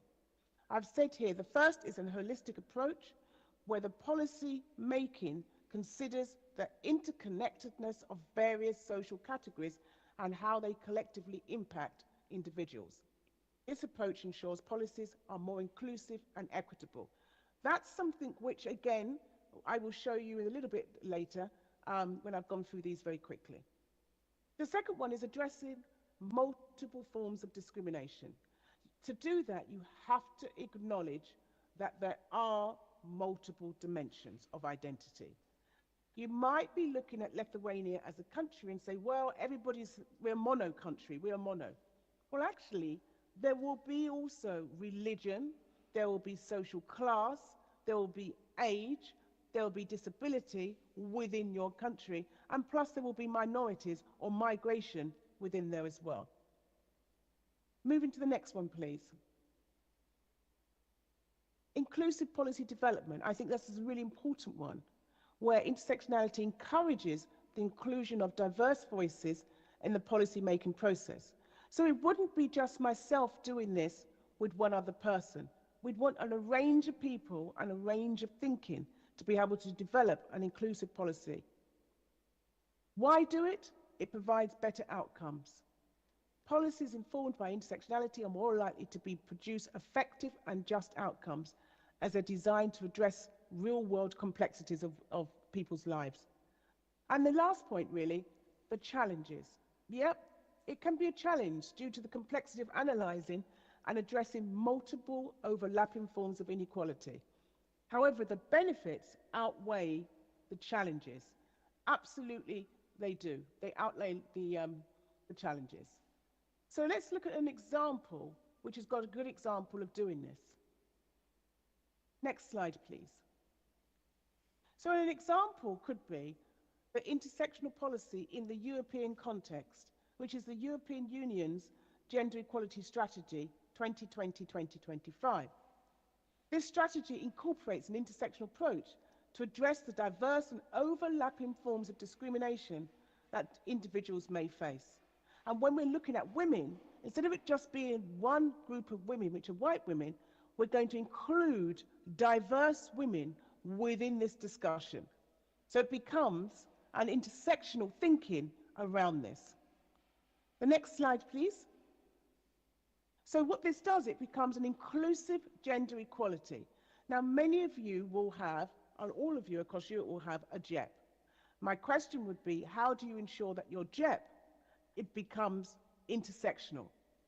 And by that, you're starting to think of it through a different lens. So it's not just by white women, but you're thinking, okay, we're looking at women, but we're looking at women which have got disability, we're looking at women which are LGBTQ+, and we're looking at women, perhaps, which are also migrant women as well.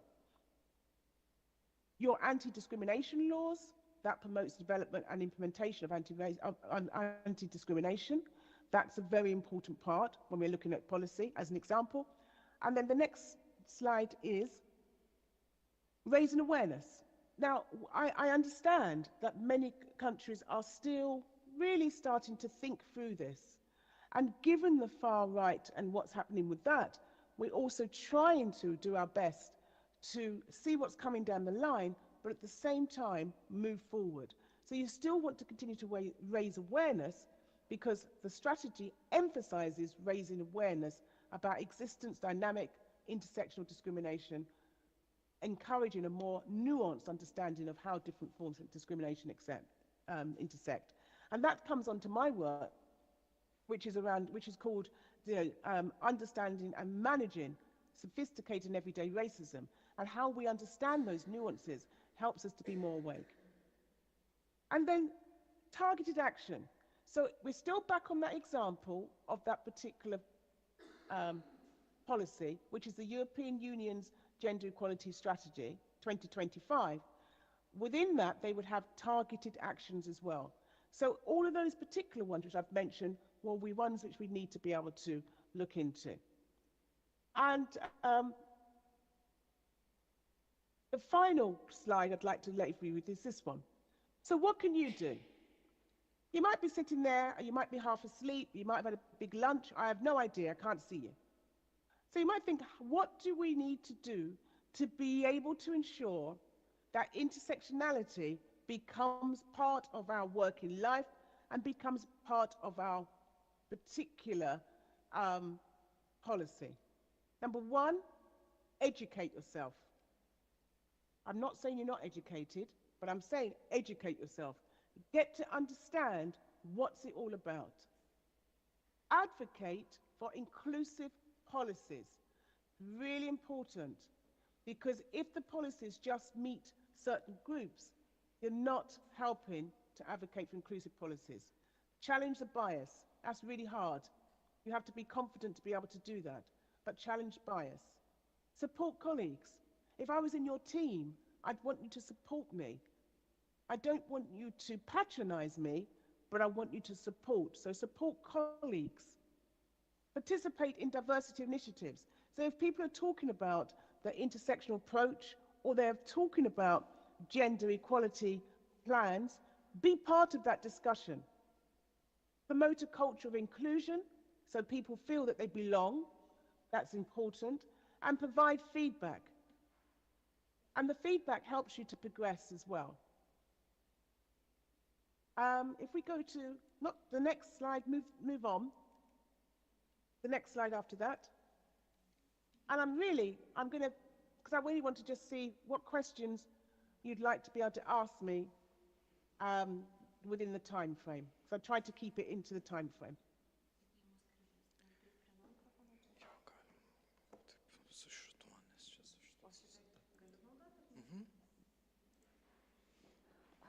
Okay, thank you very much for your presentation. And now time for question. I think we're in this like interpersonal level during the presentation, a lot of thoughts. So who has questions? I can see some of my friends like Ludvika. I can see her there, so I'm Oh, waving yeah? to her. Okay. Okay. Thank you, Victoria, very much for your presentation. I am always impressed when you are talking, and yeah, I could listen and listen. But I would like to turn a little bit focus on the institutional level, because I think that personal level it's not enough. I mean that it is important, and I agree, and we have to do, but sometimes when we speak about policies, when we speak about higher education, hierarchies, and we know this power dynamics in the universities, and I think when we only focus on individual level, we are not thinking about the change that it should come, because it is very much interdependent. I agree, but I would like to hear your some also suggestions, or your perspective on how to start changing the structural level.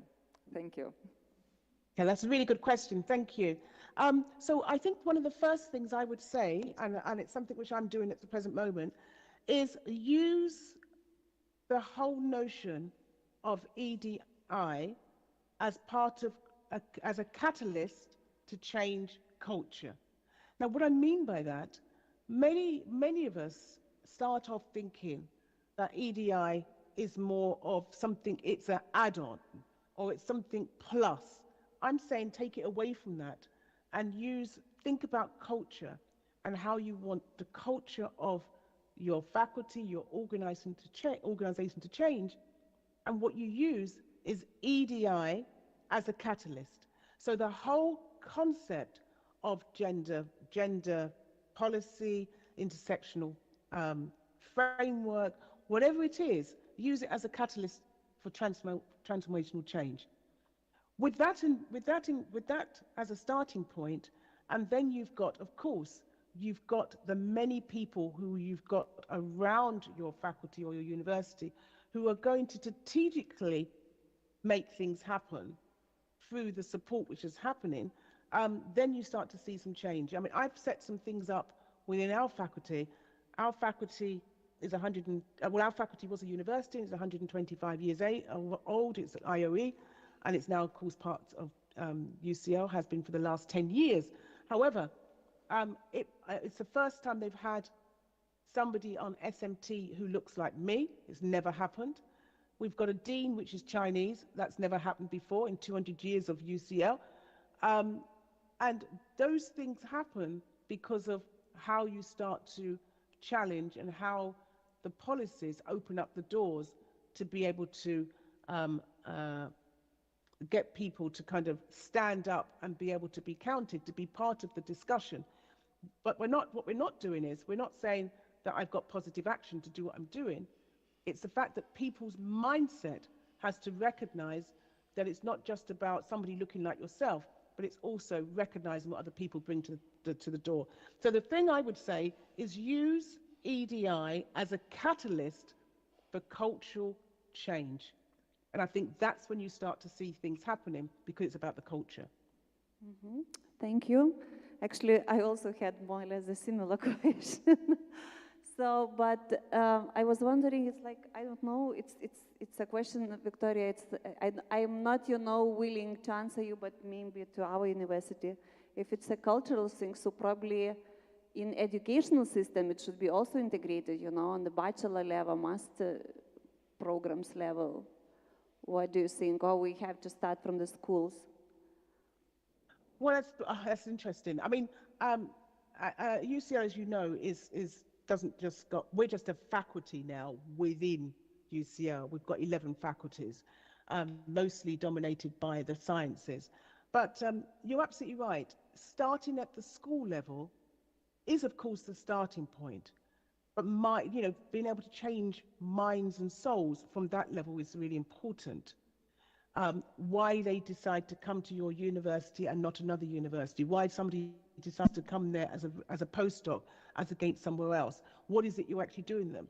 And we've got a lot of different layers of things in place to be able to answer these particular questions. Because of course, as many of you know, it's very much a place where it's very competitive in what they're trying to do. So the answer to your question is yes, no time is too early enough.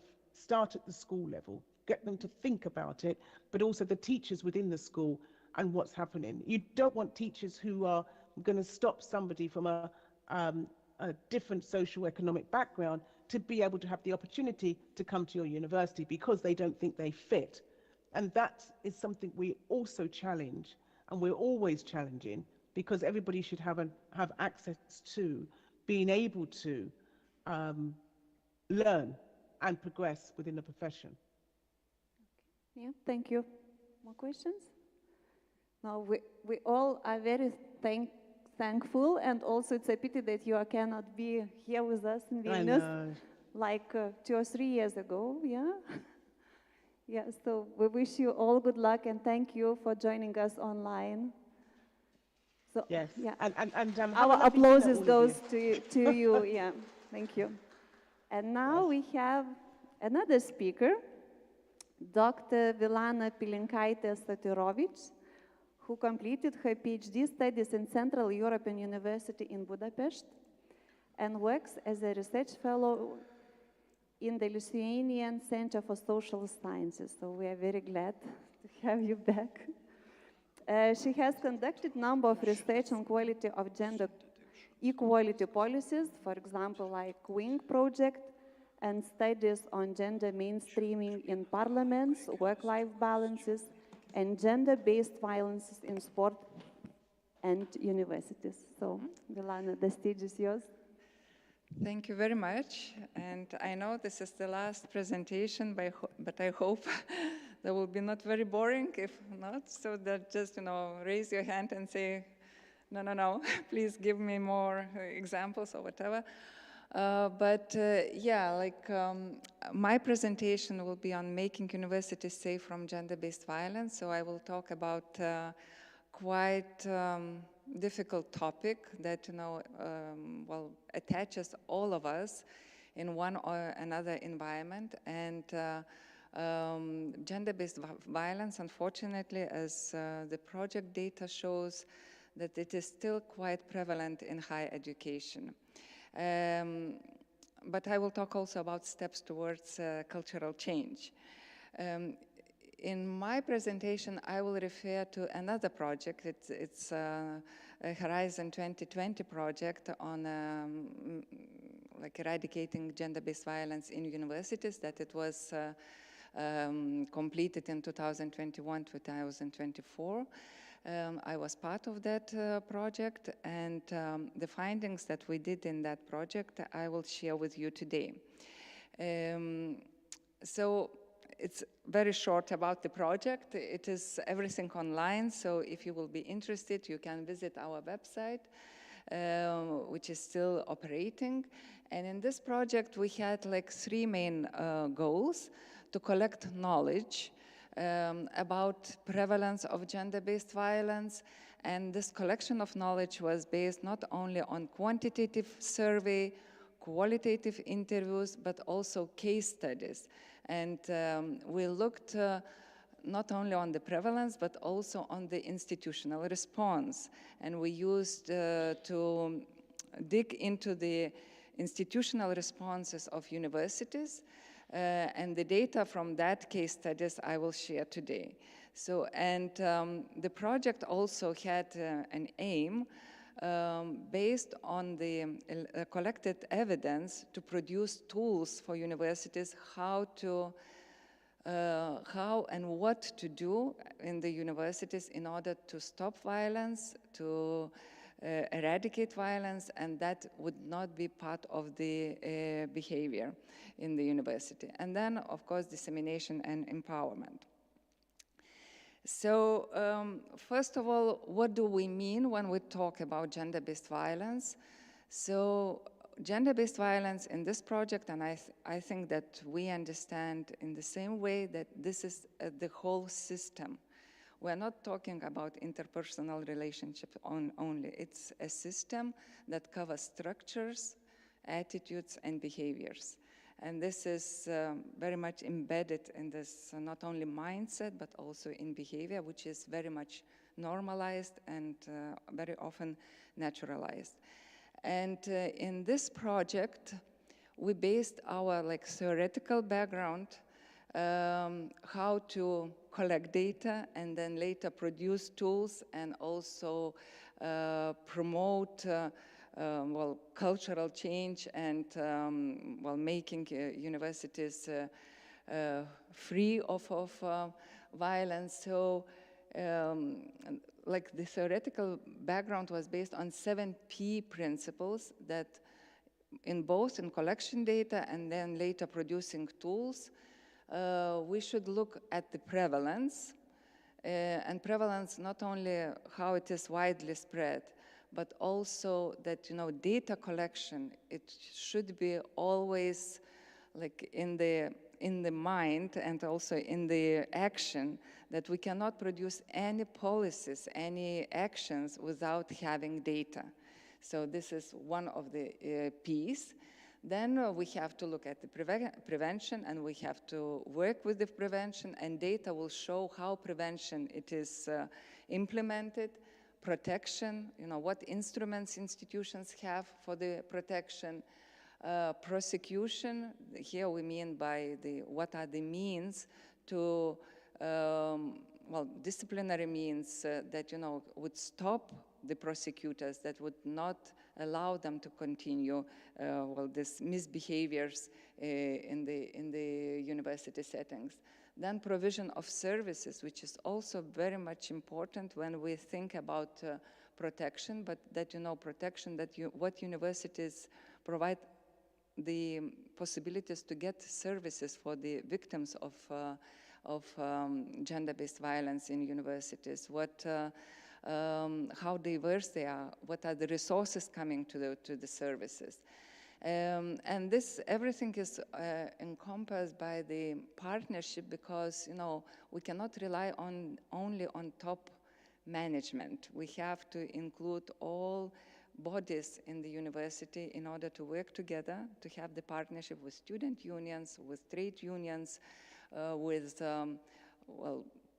any bodies that are representing students, foreign students, early career researchers, and also employees, academic and non-academic. So all these bodies should be engaged in the partnership when we talk about the effective implementation of the policies. And policies, everything should be covered in the policies, because when we did case studies, that was 16 case studies in different universities. So basically we looked through this theoretical angle, how policies are including all the 7 Ps, and I should say that not all universities are including all 7 Ps. There are 3 Ps, 4 Ps, 5 Ps, but not all Ps. So this commitment of the universities is also quite limited.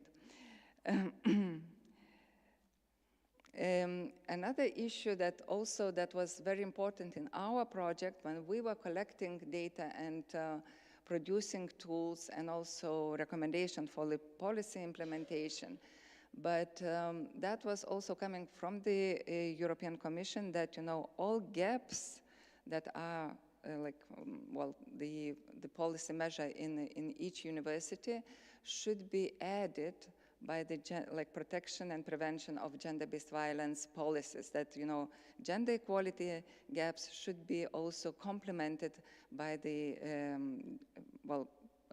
safety, that safety from the gender-based violence. So case studies that we did, and this is again, it was collective effort. There were like researchers that we are working together in 16 countries, like 16 countries policies were looked through. So that was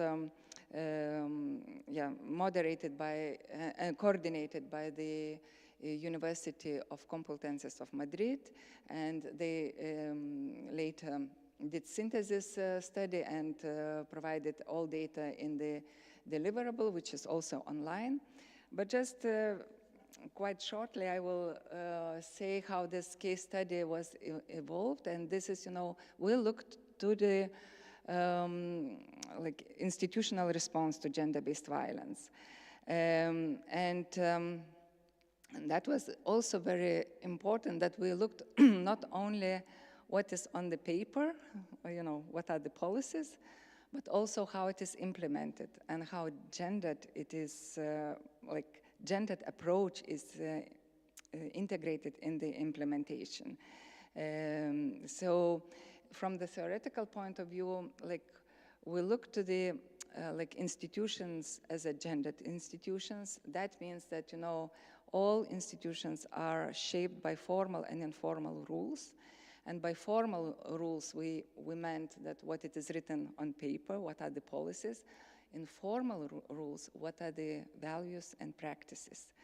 What are the norms of the institution, because this also gives us a lot of then insights how implementation is operated.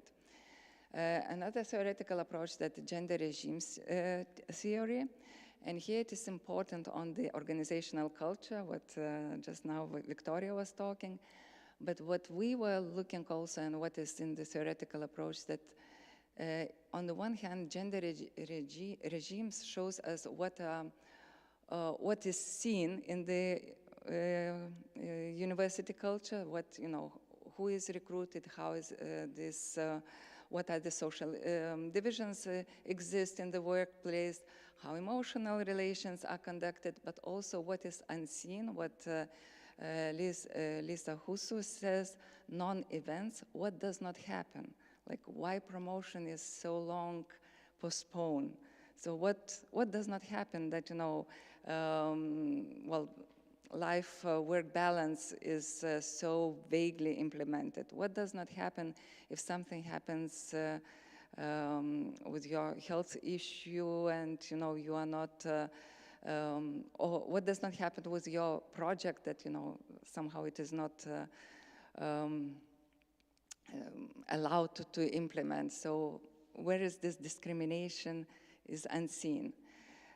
Frame and discursive analysis is also very important when we look to the ideas and beliefs in the university, because as I mentioned that, on the one hand we see that, well, the, like on the purpose, on the paper, on the surface, there are a lot of good things, but when it comes to implementation, then we see a lot of, well, hindering factors why it is not implemented. Intersectionality was also very important because when we looked to the institutional responses to gender-based violence, basically intersectional approach is very much missing. And we took intersectionality as an analytical tool to reveal how gender-based violence is shaped by intersectional inequalities. So, and how it is, also reflected in policies and also in the informal relations, informal rules. And theory of change was one of the guiding our theoretical approaches that, to look to the institutional response, not only why it was like certain policies were produced, but also how these policies were like implemented, how these policies were viewed and resisted or supported by the community. That was our approach in the case study analysis. Shortly to the methodological insights, because we looked to the, like I told, description of the background, institution formal, informal rules, actors who are responsible in implementation, or who are those who are driving this cultural change, who are those who are instigating or resisting the change. Ideas, what are the ideas indicated in this institutional response, how it is framed, what are the gaps of the institutional measures. So on the one hand, also 7P we looked, and also facilitating and hindering factors for design and implementation. And then now I will go to the results of the analysis, and I will mainly concentrate on facilitating and hindering factors, because that was the most interesting part of the research, and I think that it would be, because there would be like 2 hours presentation, not a half an hour. So here, like facilitating factors and some good practices from the institutional response. So what we mean by facilitating factors, that the factors that helps, that makes implementation successful. So one on the contextual and social political factors, what was important that the general context. For example, Me Too movement made a huge impact that gender-based violence would become the topic to discuss, to be discussed in the universities, and also the topic that some changes should be done. The same, I think, was gender equality plans, that when it was, EU regulations started, then somehow everybody to talk that, yeah, because we need, of course, it would be like my vision that, it should come from the university community itself, that we need gender equality, but, sometimes.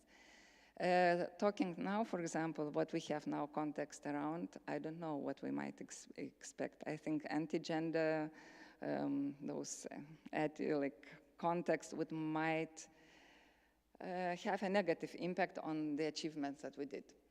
Institutional support and political willingness. So here, again, it was interesting findings, because on the one hand, if the top management supports policies on gender, on prevention of gender-based violence, then it is much more easier to go through.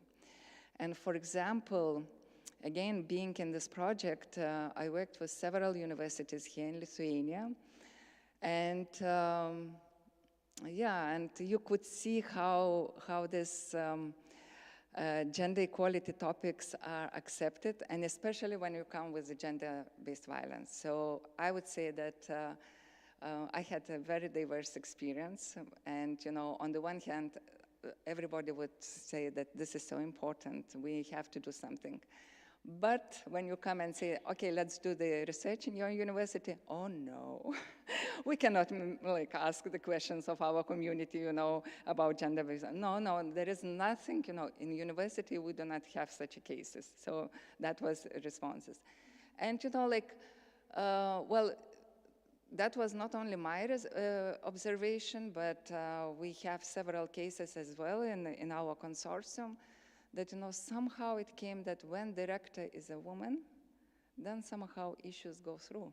I mean, there is no problem to do research. There is no problem to ask community about, their well, it's about, gender-based violence policies, or sexual harassment policies, or it is about, well, prevalence of this. So, okay, if we see the problem, we can then resolve it. So there is this importance, and I think that, more rectors, women should become like a rule in the academia. So partnership was also very important, because, how, on the one hand, if, one rector cannot do anything. I mean, that you need to have partnership with student unions. Student unions, again, it's very, how to say, an active actor who can do a lot. If they see that they want to do, because if there is a passivity, or, if they do not see that it is their issue, of course, then it is much more difficult to engage. But when there is activist, feminist activist, then it works very well. Then, there are like networks that, they are like building the networks. And for example, when Me Too started, that, that was the students' movement, then Students United, and they started like to bring collective voice. That was not single voice, that somebody dared to speak, but it was a collective voice, and then to promote, it's much, much easier. Long history of gender equality in the institutions also allowed to to promote the policies much easier, or to implement policies when there is no this long history. When it only starts, then you don't know what it will be result, or we just started, we don't want to, and in one university I was told that we do not want to make our community afraid of. Like gender equality, it is something that makes you afraid of.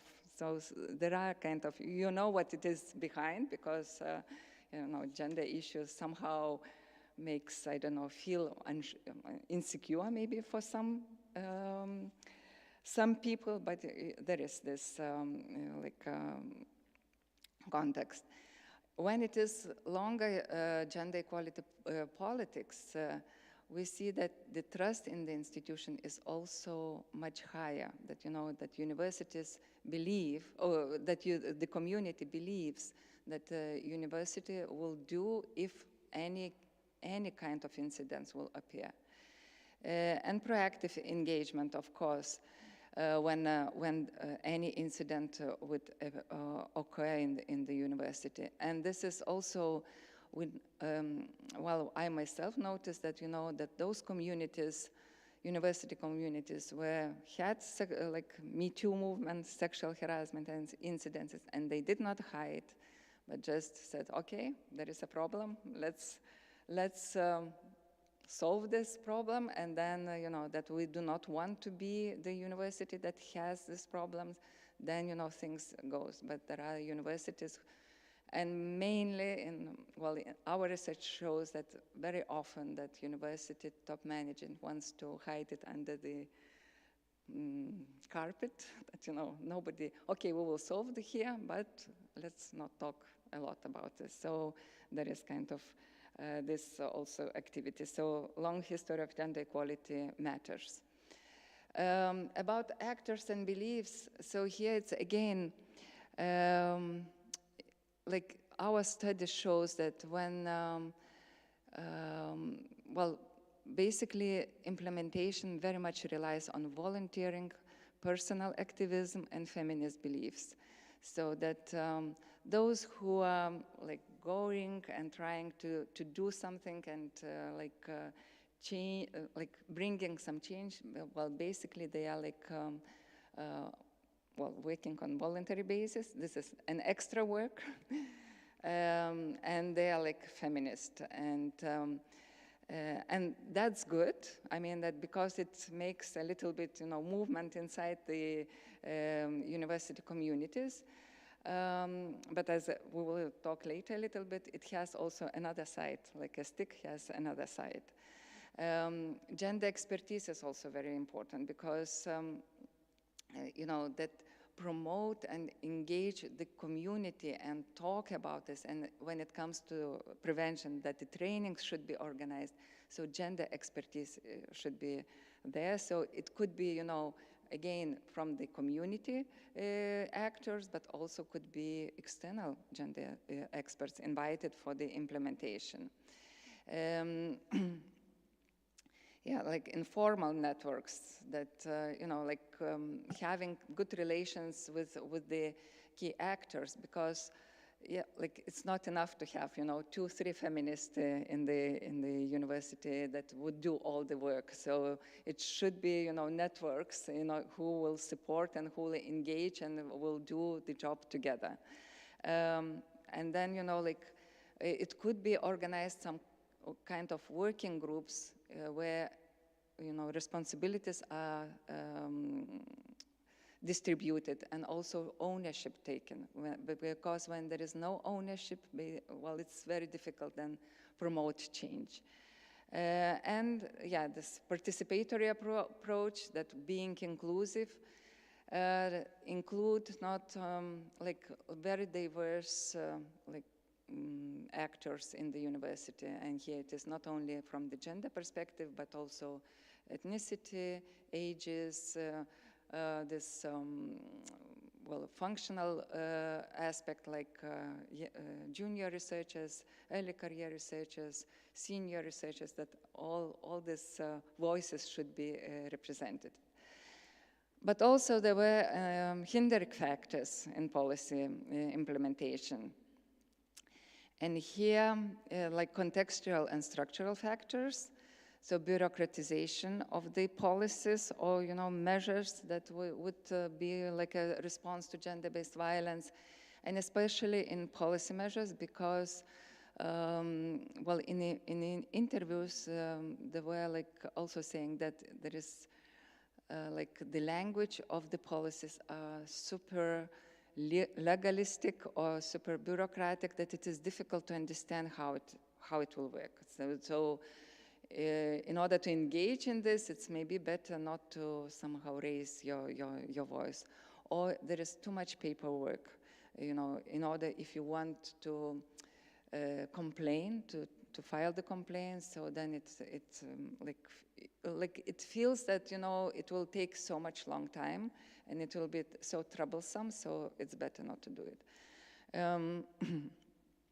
Informal rules and procedures, on the one hand, we saw it as a facilitating factor, because then it creates kind of a community of supporters.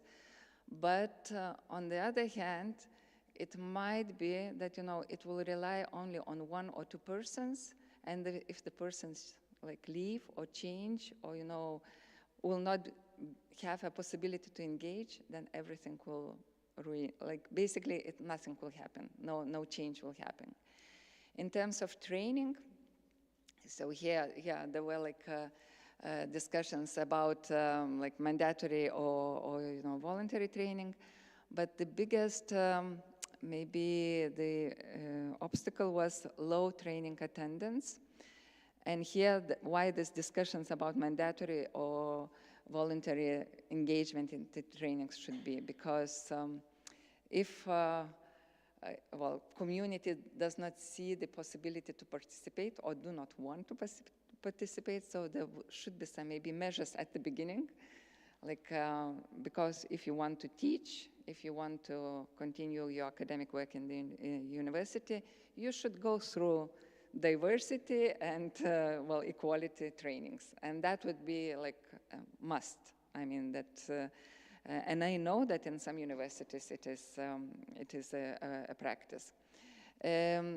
Information about like existing instruments, if a person like experience gender-based violence, how it is distributed. And here it's also very much paradoxical. Sometimes the interviewees, especially on the administrative level, they would say, but we are like, distributing the information about, trust lines, I don't know, some measures how to complain, how to file the complaint, what are, the other possible instruments, on all our possible channels, all the time, and they can find the information all the time.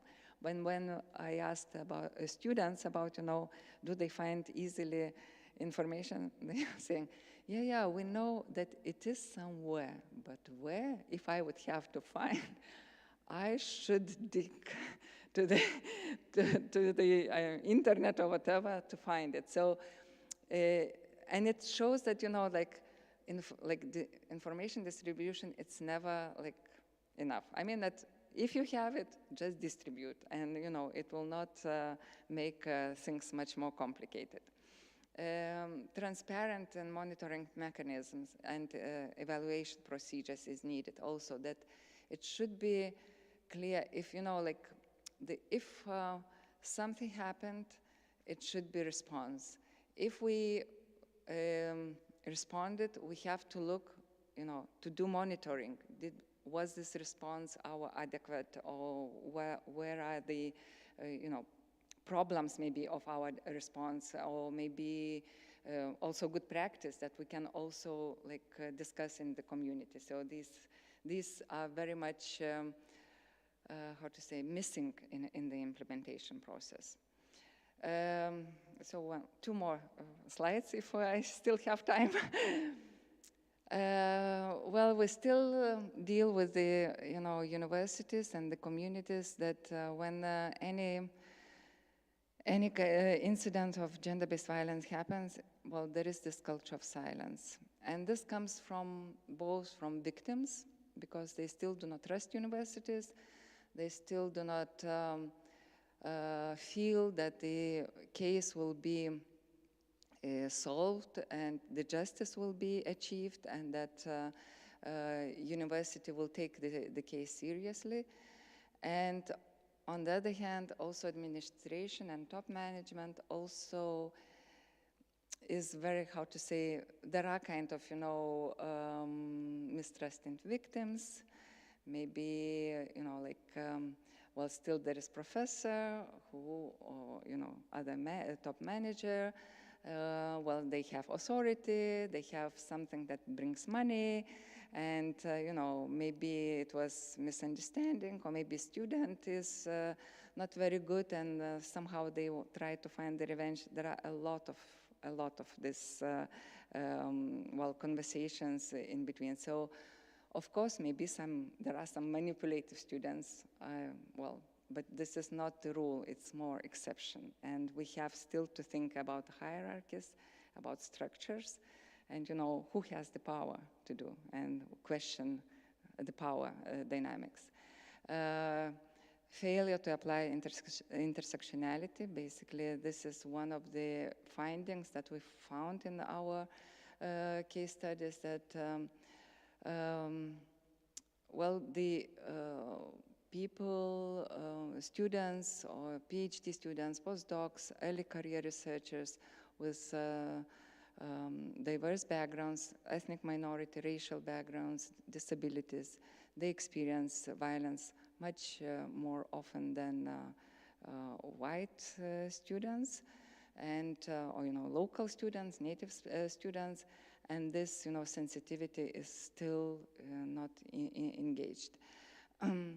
Well, there is this fear of information disclosure, as I already mentioned, because there is a fear of victimization, and also fear of retaliation, because then nobody knows how, there is no trust that it will be solved, and then maybe it will be, all burden of the victim who reported the case. Still, there are victim blaming narratives, especially when you talk about implementation. We have the policies, there were some incidences, and then those who are implementing saying, yeah, but I think that or that person maybe they did something wrong, or they used this professor because they got some benefits, but then later they accused him.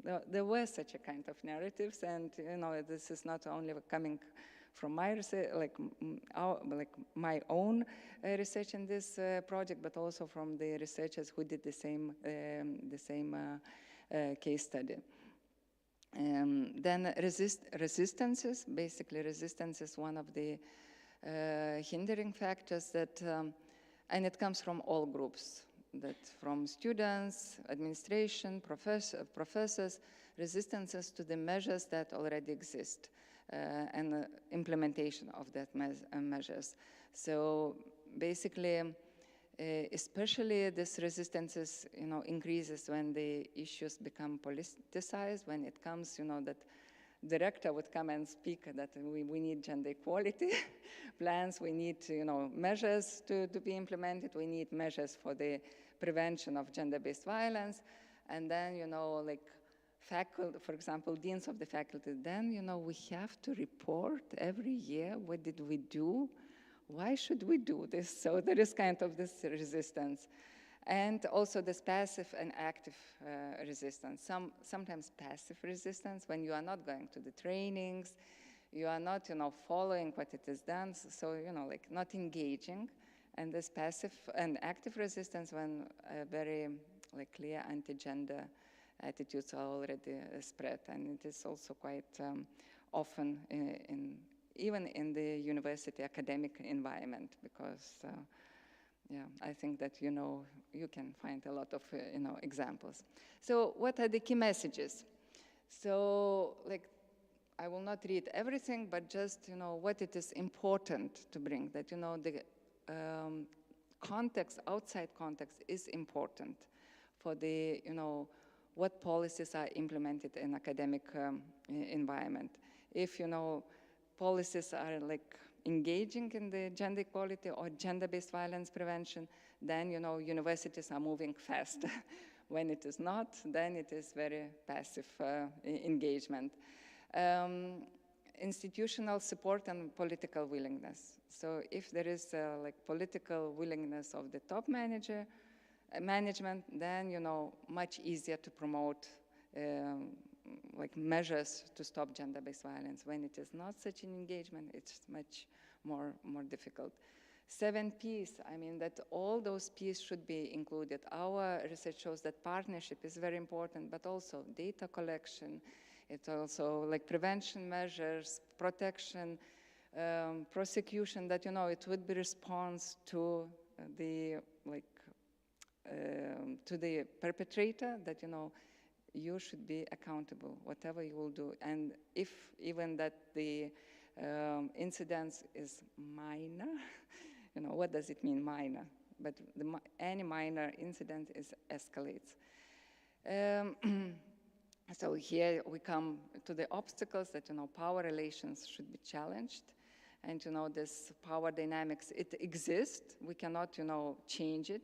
But, we are also talking about mismanagement, manipulation of those who are in power. And we have to acknowledge that in any, cultural change or any proposal that, will be introduced by equality coordinators or by a director, there will be resistances. So just to prepare to these resistances and to find the ways to look for the broader networks. And then, resistances, it will be, but when it is minority, then we can cope with this. So thank you very much. Maybe some questions. Thank you for a very interesting lecture and questions. We're over time, but... Thank you for your lecture, for your presentation, for maybe very important issues which we need to talk about. And do you have some suggestions how we can break down this culture of silence? Well, if I would, have a recipe. Yeah, well, it's so difficult. It's so difficult because, our qualitative research shows that, the early career researchers, particularly PhD students, postdoctoral students, if they face or if they experience violence, they better leave but not stay.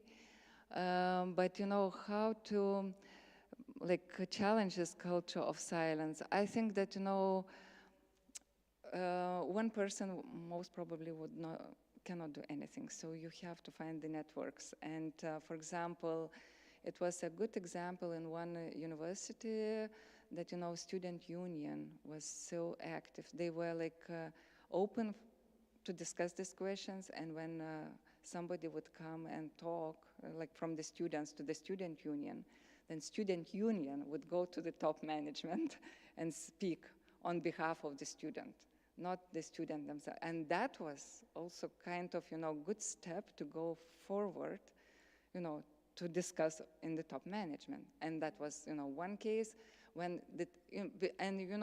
that was also communicated. The student union not only talked to the top man, but they communicated to the community that was an incident.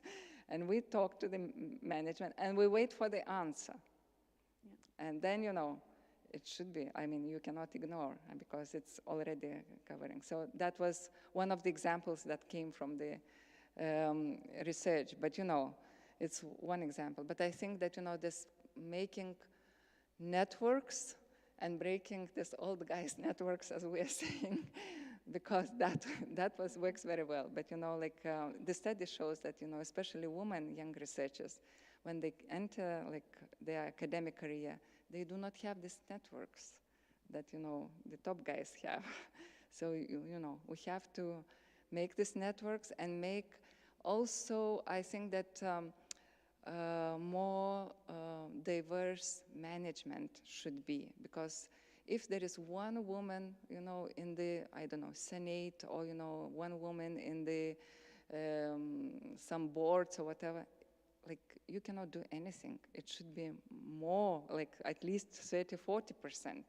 Then you can do it. Then you can break the silence. And this is very structural.